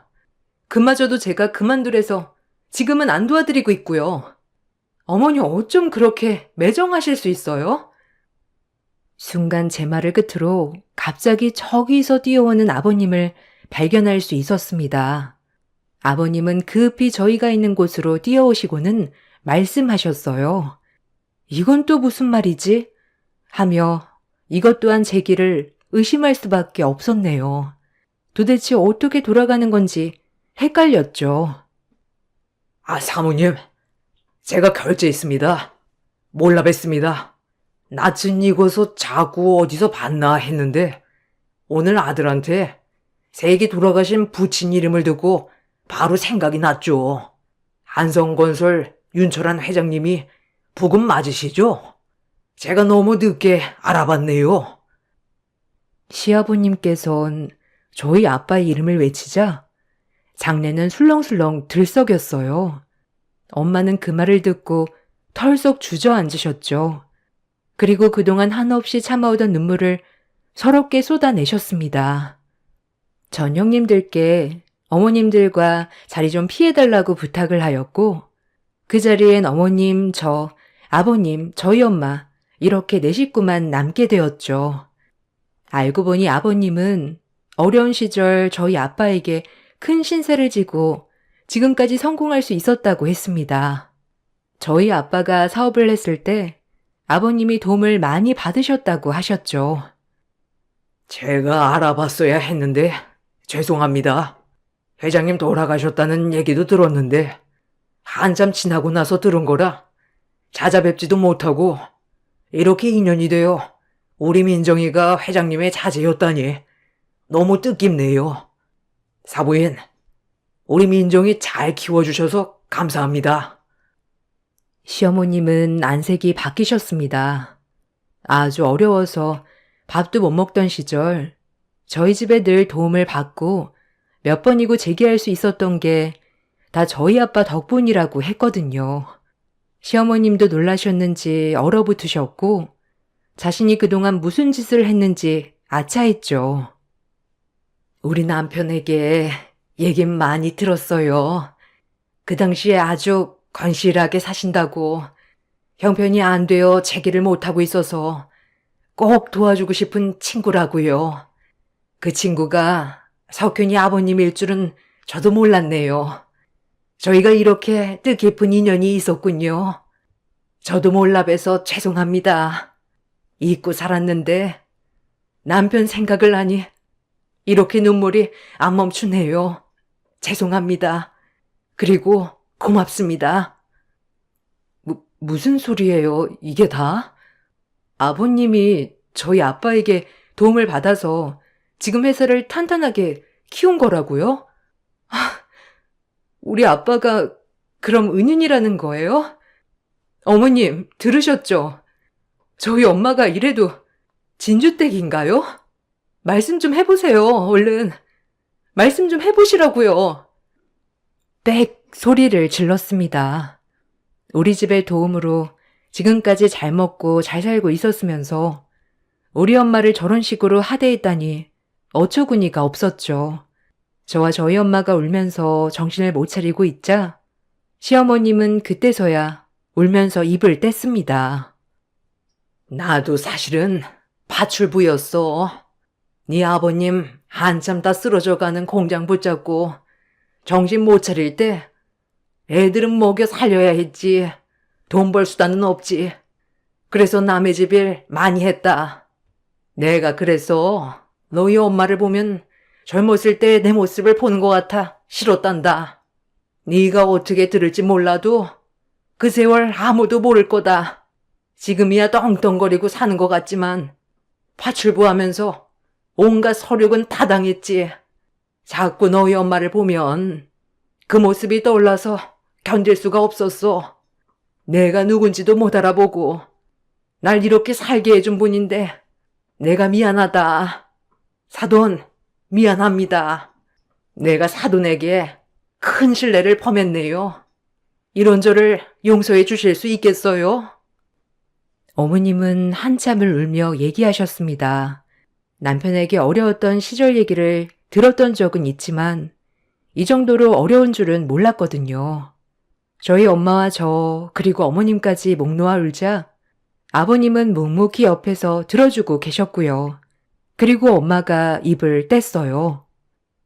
다 용서하지요. 아니, 용서할 것도 없지요. 사돈, 파출부가 뭐 어떻답니까? 난 지금도 하고 있어요. 아니, 조금이나마 우리 딸에게 피해주지 않고 나 밥벌이 하면서 빚도 갚고 남에게 아쉬운 소리 없이 살면 그것이 행복 아닌가요? 몸 편히 살면 좋겠지만 주어진 삶에 전 감사하며 살고 있어요.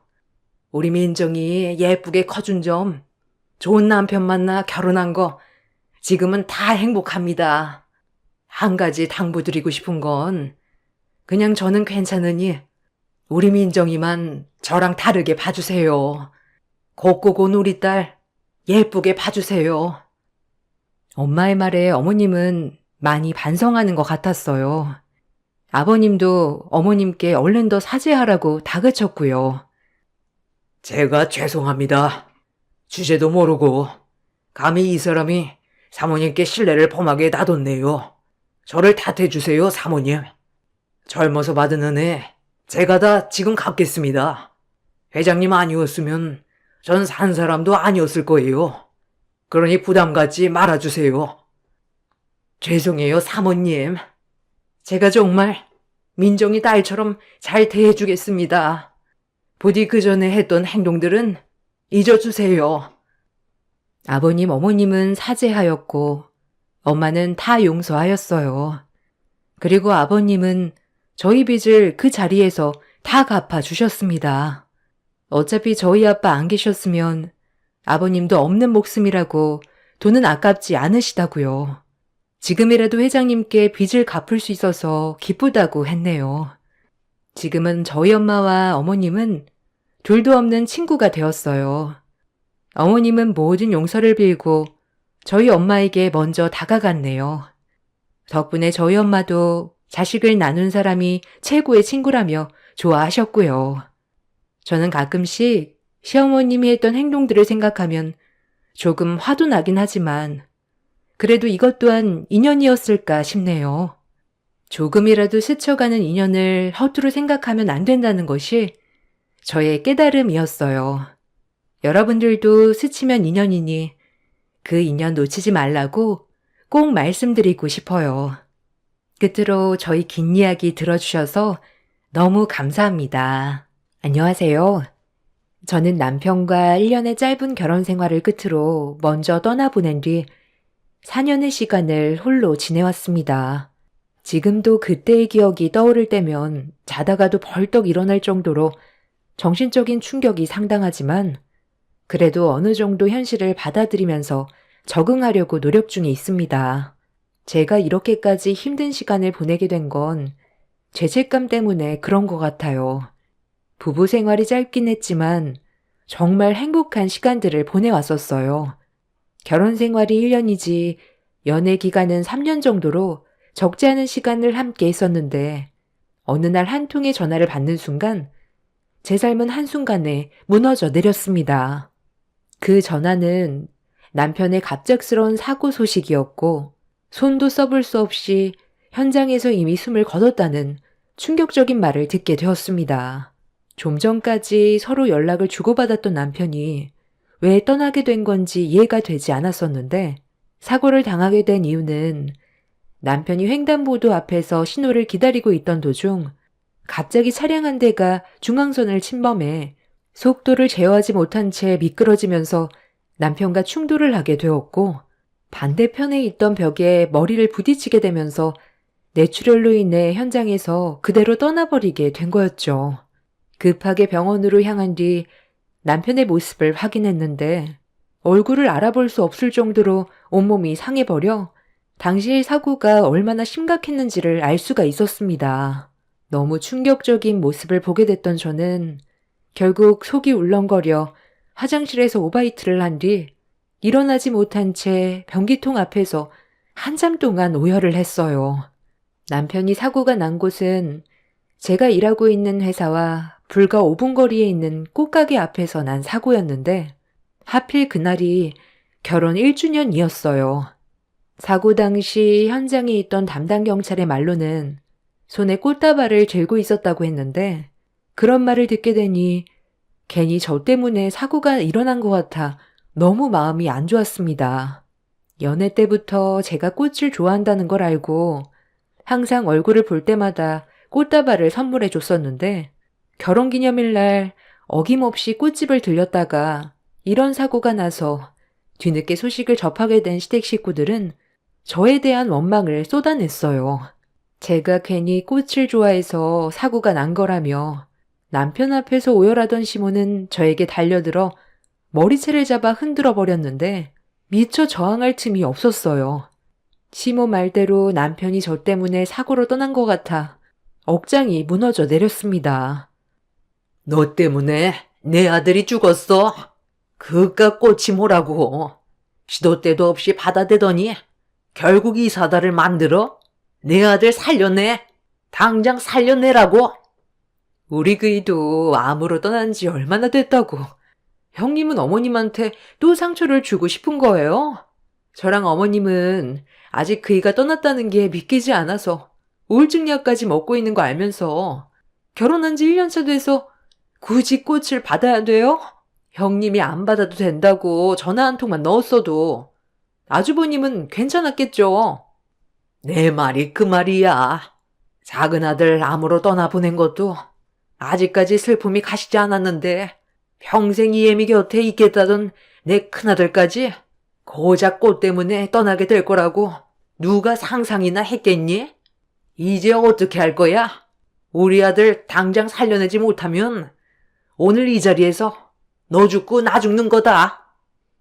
어머님, 저도 그이가 갑작스럽게 떠나서 너무 마음이 아파요.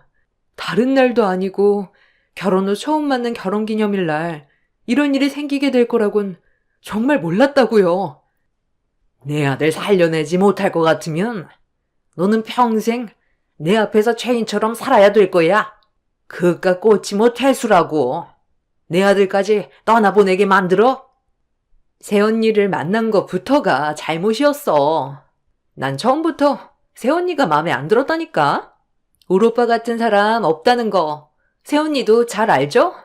오로지 언니를 사랑하는 마음 하나로 꽃을 사러 갔다가 안 좋은 상황까지 오게 만들었으니 우리 엄마가 어느 정도 추스를 때까지 재혼할 생각 꿈도 꾸지 마요. 우리 오빠 불쌍하게 갔는데 언니 잘 되는 꼴을 어떻게 보라고?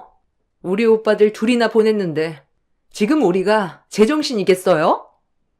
남편이 떠나기 전에 시동생이 암투병을 하다가 먼저 떠나게 되는 일이 있었습니다.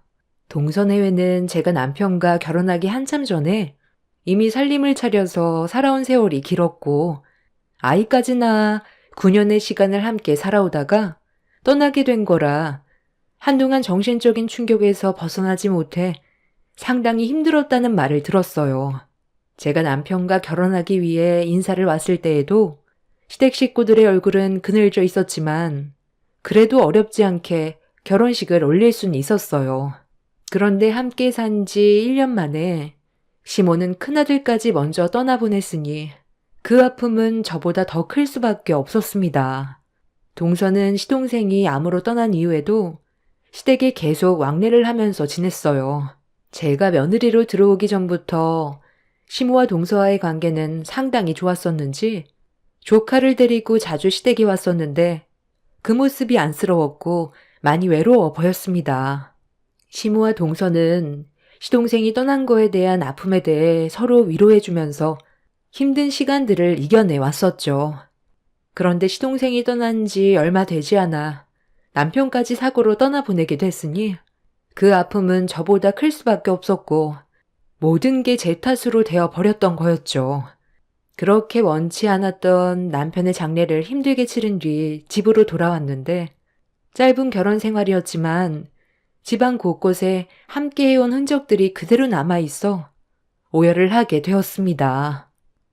에휴, 네가 이러고 있을 줄 알았다. 걱정돼서 집으로 돌아갈 수가 있어야지. 네가 오열하는 목소리가 밖에까지 들리더라. 나도 지금의 상황들이 믿어지지가 않는데 너는 오죽하겠니? 그래도 산 사람은 살아야지. 일단 집안에 있는 물건부터 하나씩 정리를 하면서 너도 새 출발할 준비를 해야 되지 않겠니? 너에겐 지금 시간이 많이 필요하겠지만 이 집에 계속 머물러 있다 보면 그 아픔이 더 크기 때문에 하루빨리 정리를 하는 게 좋을 것 같다. 엄마가 언제까지 옆에 있어줄 수는 없잖아. 어디 갔나 했더니 집에 와 있었구만. 무슨 정리를 하겠다는 건지 모르겠는데 내 아들 물건에 손끝 하나 대지 못합니다. 사돈이 제 마음을 얼마나 이해를 하겠어요. 자식을 둘이나 잃은 아픔을 알지도 못하면서 그런 말 함부로 하면 안 되죠. 예, 너 이 집에 있는 물건 내 허락 없이 정리하면 가만두지 않을 테니 내 허락이 떨어질 때까지 그대로 놔두거라. 그리고 당장 짐부터 싸라. 너는 앞으로 우리 집에서 나랑 함께 생활을 하게 될 거다. 아니 사돈. 이게 다 무슨 말이죠? 오서방을 잃은 아픔 때문에 집안의 물건을 정리할 마음의 준비가 되지 않았다는 건 어느 정도 이해하겠는데 제 딸이 왜 사돈집에 들어가서 살아야 하는데요? 장례식 때도 오서방이 사고로 죽은 게 제 딸 때문에 그런 거라고 계속 그 얘기만 하고 있는데 그 사고는 누구도 예측할 수 없었던 사고라고요. 내 딸이 꽃을 좋아했다는 이유로 잘못을 몰아가는 건 한참 잘못됐다는 걸 말씀드리는 겁니다. 지금 많이 힘드신 거 충분히 이해는 하겠지만 제 딸이 사위도 죽은 마당에 사돈댁에 들어가서 시집살이 하는 건 절대 용납할 수 없어요. 더 이상 감정 소비하고 싶지 않으니까 이만 돌아가세요. 애들 아버지가 어떻게 떠나는지 아세요? 어렸을 적에 계곡에서 놀다가 급격하게 물이 불어나서 가족 모두가 휩쓸린 적이 있었어요. 그때 저와 제 딸은 다리에서 건널 수 있을 정도로 괜찮았는데 두 아이들이 건너올 때는 급격하게 불어난 계곡물로 인해 휩쓸릴 위기에 놓였었고 애 아빠는 두 아이들을 살리기 위해 악착같이 붙잡고 겨우 다리를 건널 수 있게 해줬어요. 그런데 계곡물이 불어나면서 떠내려오던 큰 나무에 애들 아빠와 충돌이 일어나면서 다리를 미처 건너지 못한 채 떠내려가던 그 사람이 저에게 마지막으로 뭐라고 했는지 아세요?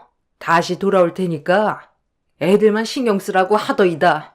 수영도 잘하던 사람이 분명 다시 돌아올 수 있다고 믿고 있었지만 그 사람은 끝내 차가운 모습으로 제 앞에 나타났고 그 사람의 죽음이 헛되지 않게 하기 위해 저 혼자 아이들을 악착같이 키우면서 지금까지 힘들게 살아왔는데 작은 녀석이야.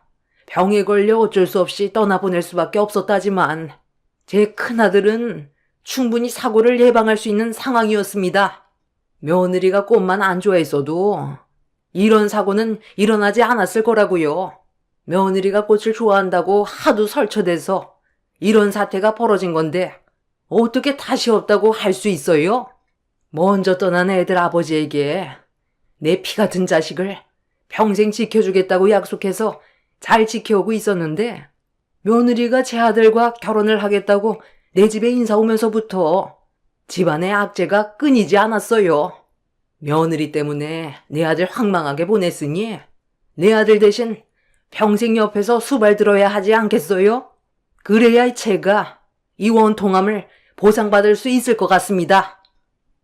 엄마와 시모는 언성이 높아졌고 분위기는 좀처럼 가라앉지 않길래 제가 중간에서 두 분을 말리려 했지만 제정신이 아닌 시모를 감당하기에는 쉽지 않았습니다. 그렇게 저희 집에서 한바탕 난리가 나고 엄마와 시모의 감정이 격해지게 되자 저도 더 이상 어떻게 해야 할지 모르겠더라고요. 시모가 힘든 만큼 저 또한 남편을 떠나보낸 아픔을 똑같이 겪고 있는 걸 알면서 집안을 난장판으로 만들어 놓는 시모의 막 나가는 행동이 저를 더욱더 미치게 만들었습니다. 엄마, 이제 그만해. 동네 시끄럽다고 경찰들까지 왔잖아. 차라리 집안에 일이 있을 때 새언니를 부르던지 하면 되죠. 이러다 더 큰 사고라도 나면 어쩌려고 그래요. 엄마, 일단 지금은 진정부터 해야 될 것 같으니까 저랑 먼저 집으로 들어가시고 어느 정도 마음을 추스렀을 때 다시 얘기해요. 새언니, 우리 엄마가 부르면 당분간은 와줄 수 있죠? 언니는 이해해줘야지. 서로가 힘든 상황인데, 안 그래요? 어머니, 일단 오늘은 들어가시고, 제가 나중에 연락드릴게요. 저도 지금의 현실을 받아들이기가 너무 힘들어요. 저 때문에 그이 떠나보냈다고 자꾸 하시는데, 꼴 보기 싫은 제 얼굴 왜 자꾸 보려 하시는데요? 그이 떠났으니 더는 이 집안 며느리 아니에요, 저. 내 아들 잡아먹고도 뻔뻔하게 그런 말이 나와? 안 싸돈 이렇게 안 받는데 상당히 이기적이시네요. 정말 실망입니다. 경찰들이 중재하면서 상황이 겨우 정리가 될 수 있었고, 그제야 턱까지 막혀있던 숨을 내쉴 수가 있었습니다. 엄마는 더 이상 시댁에 갈 필요 없다면서 자식도 없는데 오서방이 떠났으니 더는 엮이지 않아도 된다고 했지만 한편으론 마음이 불편했어요. 그렇게 모두가 떠난 뒤 겨우 혼자만의 시간을 가질 수 있었고 너무 지쳐있던 나머지 그대로 침대에 쓰러져 버렸습니다. 남편이 사고로 떠난 건 정말 마음이 아팠지만 산 사람은 살아야 했어요. 저희 엄마한테 제가 슬퍼하고 있는 모습을 계속해서 보여드리는 것도 싫었기 때문에 최대한 감정 조절하면서 남편과 함께했던 물건들을 정리하기 시작했죠.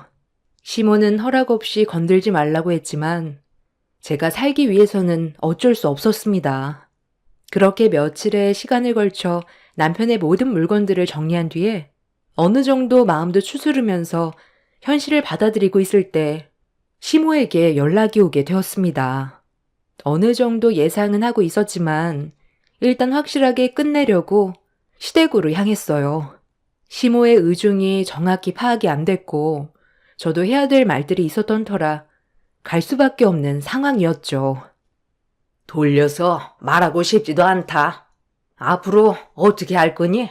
어느 정도 생각의 정리가 됐으면 답을 줘야지. 내 말대로 이번 주 내로 짐 싸서 들어와라. 어머님, 저는 여기까지만 하고 싶어요.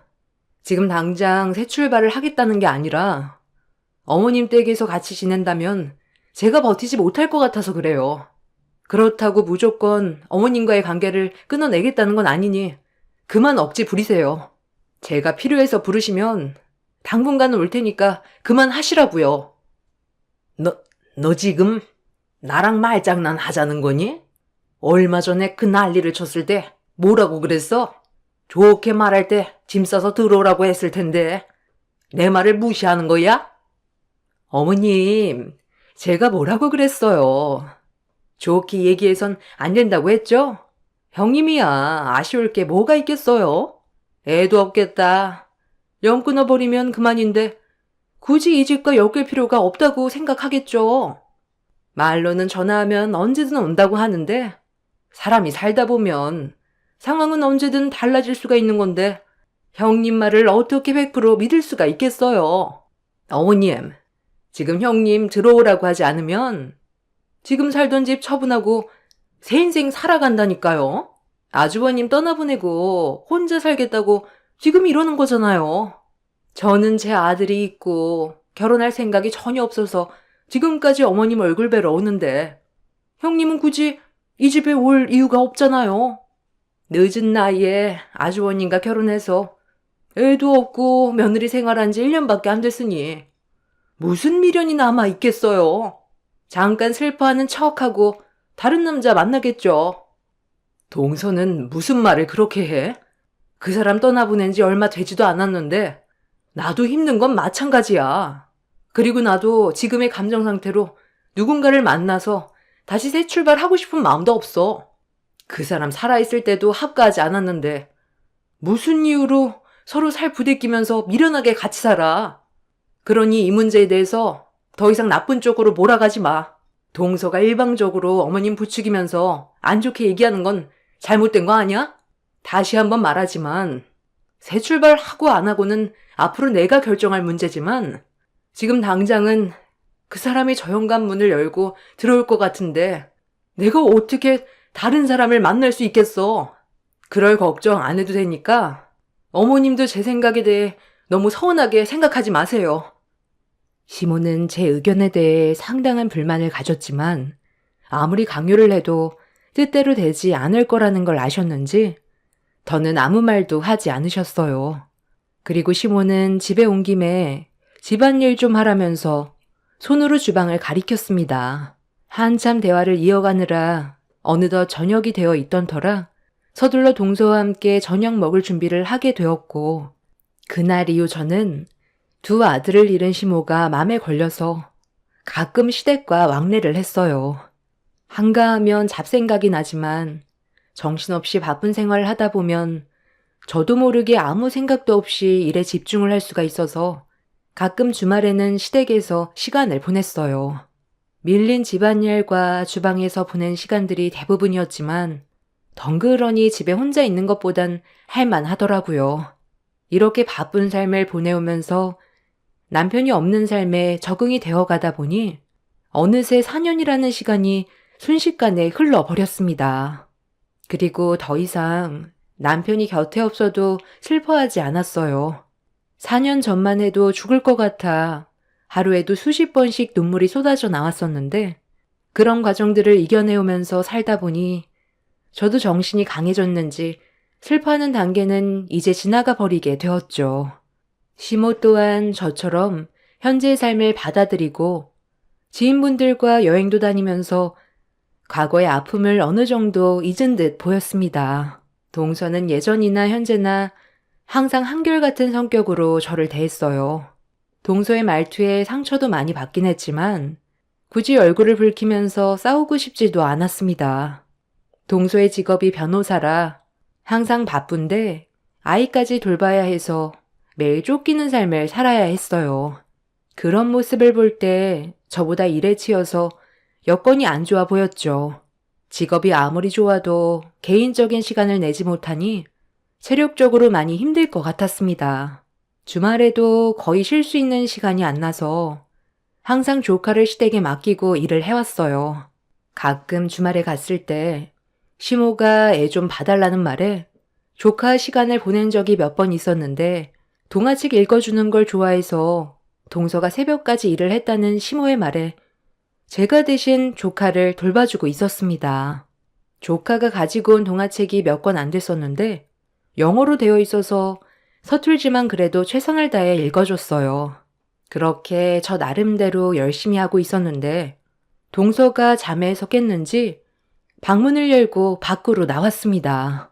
그리고 제가 영어 동화책을 읽어주는 모습을 빤히 쳐다보던 동서는 갑자기 웃으면서 자기 애한테 배워야 맞는 거 아니냐며 영어 발음이 너무 이상하다고 깔깔대며 웃음을 멈추지 않았습니다. 그 말을 들었을 때 존심이 확 상했지만 조카 앞이라서 최대한 참고 있었죠. 그리고 옆에서 시모가 한술 더 뜨며 저에 대한 불만들을 거들면서 분위기를 안 좋게 만들었어요. 얘가 몸 쓰는 것 말고 할 줄 아는 게 뭐가 있겠니? 너보다 우리 손자가 훨씬 발음이 좋구만. 이런 애를 며느리로 들였으니 내 큰아들이 얼마나 답답했겠어? 너는 내 아들이 같이 살아준 것만도 감사하게 생각해야 된다는 거 알지? 내 아들 아니었으면 너는 평생 혼자서 살아왔을 건데, 그런 경험을 시켜줬는데도 얘는 날이 가면 갈수록 하는 짓이 점점 마음에 안 든다니까. 몇 년 지났다고 벌써 살만해진 거냐? 요즘 얼굴까지 핀 걸 보면 끼니는 거르지 않고 사나 봐. 나는 아직까지도 내 아들만 떠올리면 눈앞에 안 보일 정도로 눈물이 마르지 않는데 네가 이런 감정을 어떻게 알겠어? 고작 결혼 생활 1년 했으니 내 아들에 대한 그리움도 금세 사그라들었겠지. 요즘 내가 불러도 일이 바쁘다는 핑계로 잘 오지도 않고 길면 석 달에 한 번 올 때도 있는데 이건 그때랑 약속이 너무 틀리지 않니? 예전에 네가 나한테 뭐라고 그랬어? 부르면 무조건 달려온다면서. 그런데 요즘엔 왜 도통 오질 않는 건데? 우리 아들 손자가 남자라서 그런지 나 혼자 감당하는 게 얼마나 힘든 줄 알아? 나도 나이를 먹을 만큼 먹어서 여기저기 아픈 곳이 한두 군데도 아닌데 그냥 들어와서 같이 살자니까 그게 어렵니? 그래요, 형님. 어차피 저처럼 결혼 안 할 건데 굳이 떨어져서 살아야 돼요? 먼저 떠나간 아주버님을 봐서라도 형님이 어머님 곁을 지켜드려야죠. 왜 이렇게 말귀를 못 알아들어요? 제 말이 영어도 아니고 한국말인데 못 알아듣겠어요? 얼마 전까지만 해도 자주 오는 것 같더니 요즘 뜸한 걸 보니까 형님 설마 남자 생긴 건 아니죠? 설마 가족을 버리고 혼자서 새 출발을 하겠다는 그런 배신을 한다면 이거 정말 실망인데요? 어머, 어머님, 형님 얼굴 표정 보니까 제 말이 맞나 봐요. 뭐야? 예, 너 정말 다른 남자를 만나고 있는 중이냐? 내가 이렇게 두 눈을 부릅뜨고 있는데 어떻게 다른 남자를 만날 수가 있어? 빨리 대답 못해? 네, 저 남자 생겼어요. 아직 정식으로 만나는 건 아니지만 그 사람과 결혼을 하기 전에 잠깐 알고 지냈던 사이예요. 그런데 그이가 떠나고 나서 우연찮게 길에서 본 적이 있었는데 그때 제가 차 사고가 나서 도와준 적이 있었거든요. 그래서 가끔 연락하면서 지내고 있다가 최근 들어 저에게 직접적으로 마음을 표현해서 약간 거리를 두고 있었지만 먼저 떠난 그 사람처럼 세심하고 많은 걸 챙겨줄 정도로 정말 좋은 사람이라 조금씩 마음이 열리고 있는 중이에요. 뭐라고? 그러니까 네가 지금 내 아들을 떨쳐버리고 다른 남자로 갈아타겠다는 거잖아. 그래서 요즘 연락도 뜸해졌고 자주 오지 않았던 거구만. 너 이거 배신인 거 알지? 정말 배신이죠.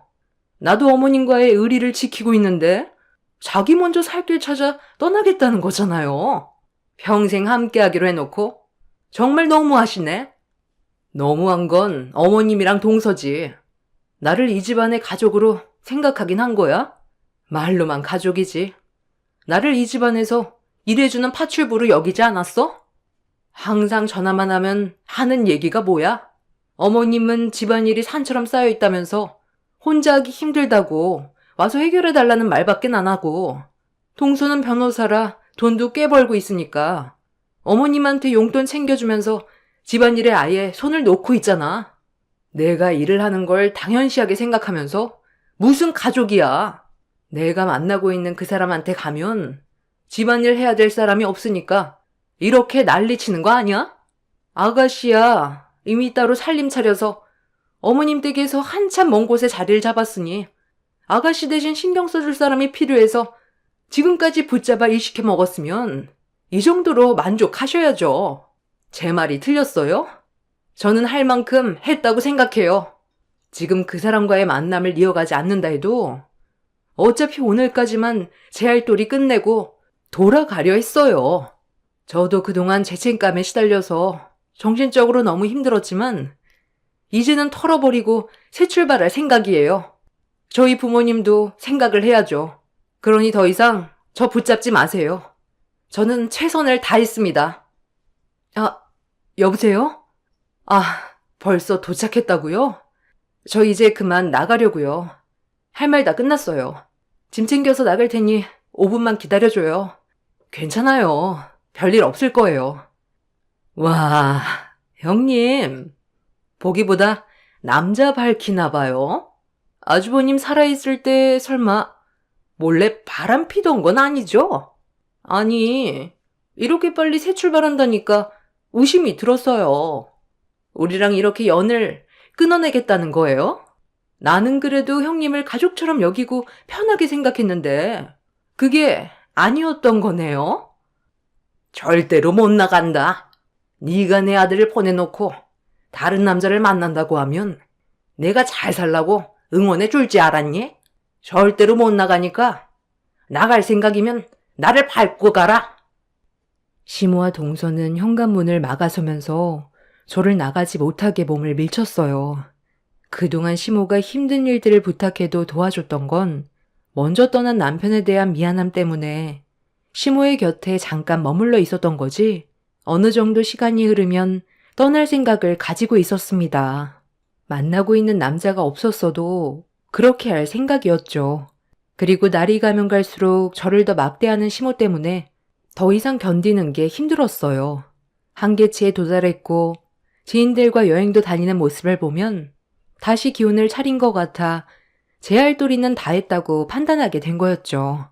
그런데 시모는 저를 더 부려먹고 싶었는지 집 밖으로 나가지 못하게 저를 밀치길래 그런 시모의 행동을 무시하면서 밖으로 나가려 하자 시모가 저에게 배신자라며 머리채를 잡아 사정없이 흔들었고 저도 모르게 비명을 지르게 되었어요.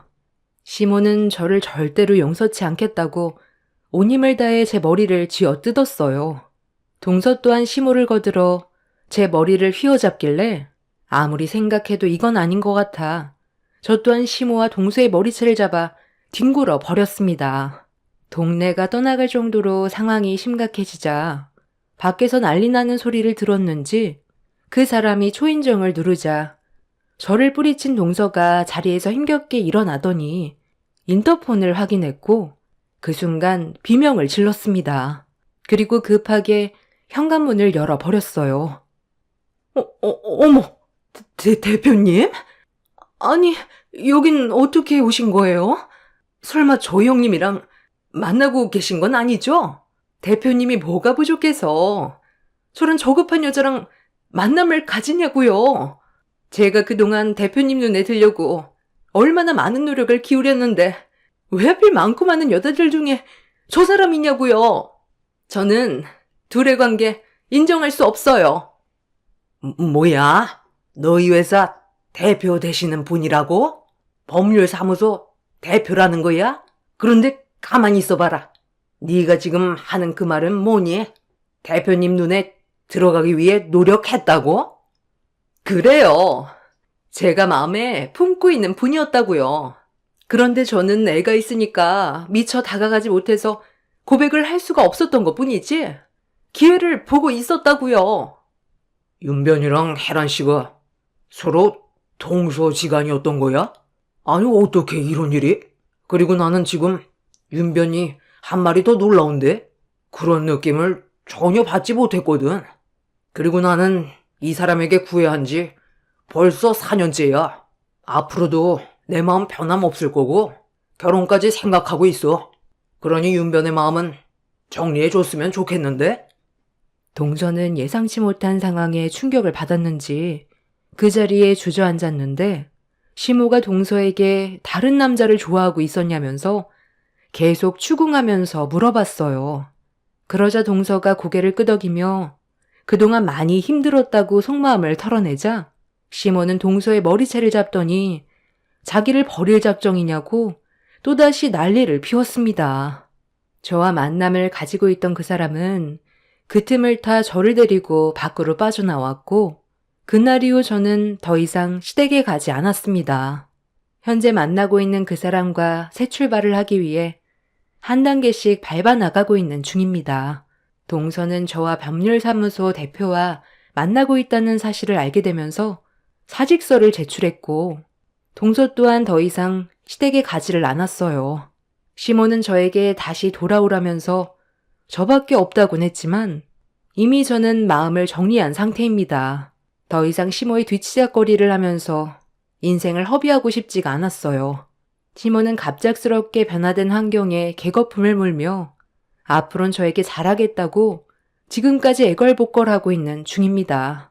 왜 이렇게 전 며느리들에게 집착하는지 모르겠어요. 먼저 떠나보낸 전 남편도 제 선택에 대해 존중해 줄 거라 생각합니다. 힘든 시간들을 이겨내온 만큼 앞으론 꽃길이 펼쳐지길 간절히 소망할 뿐입니다. 제 사연 들어주셔서 감사합니다.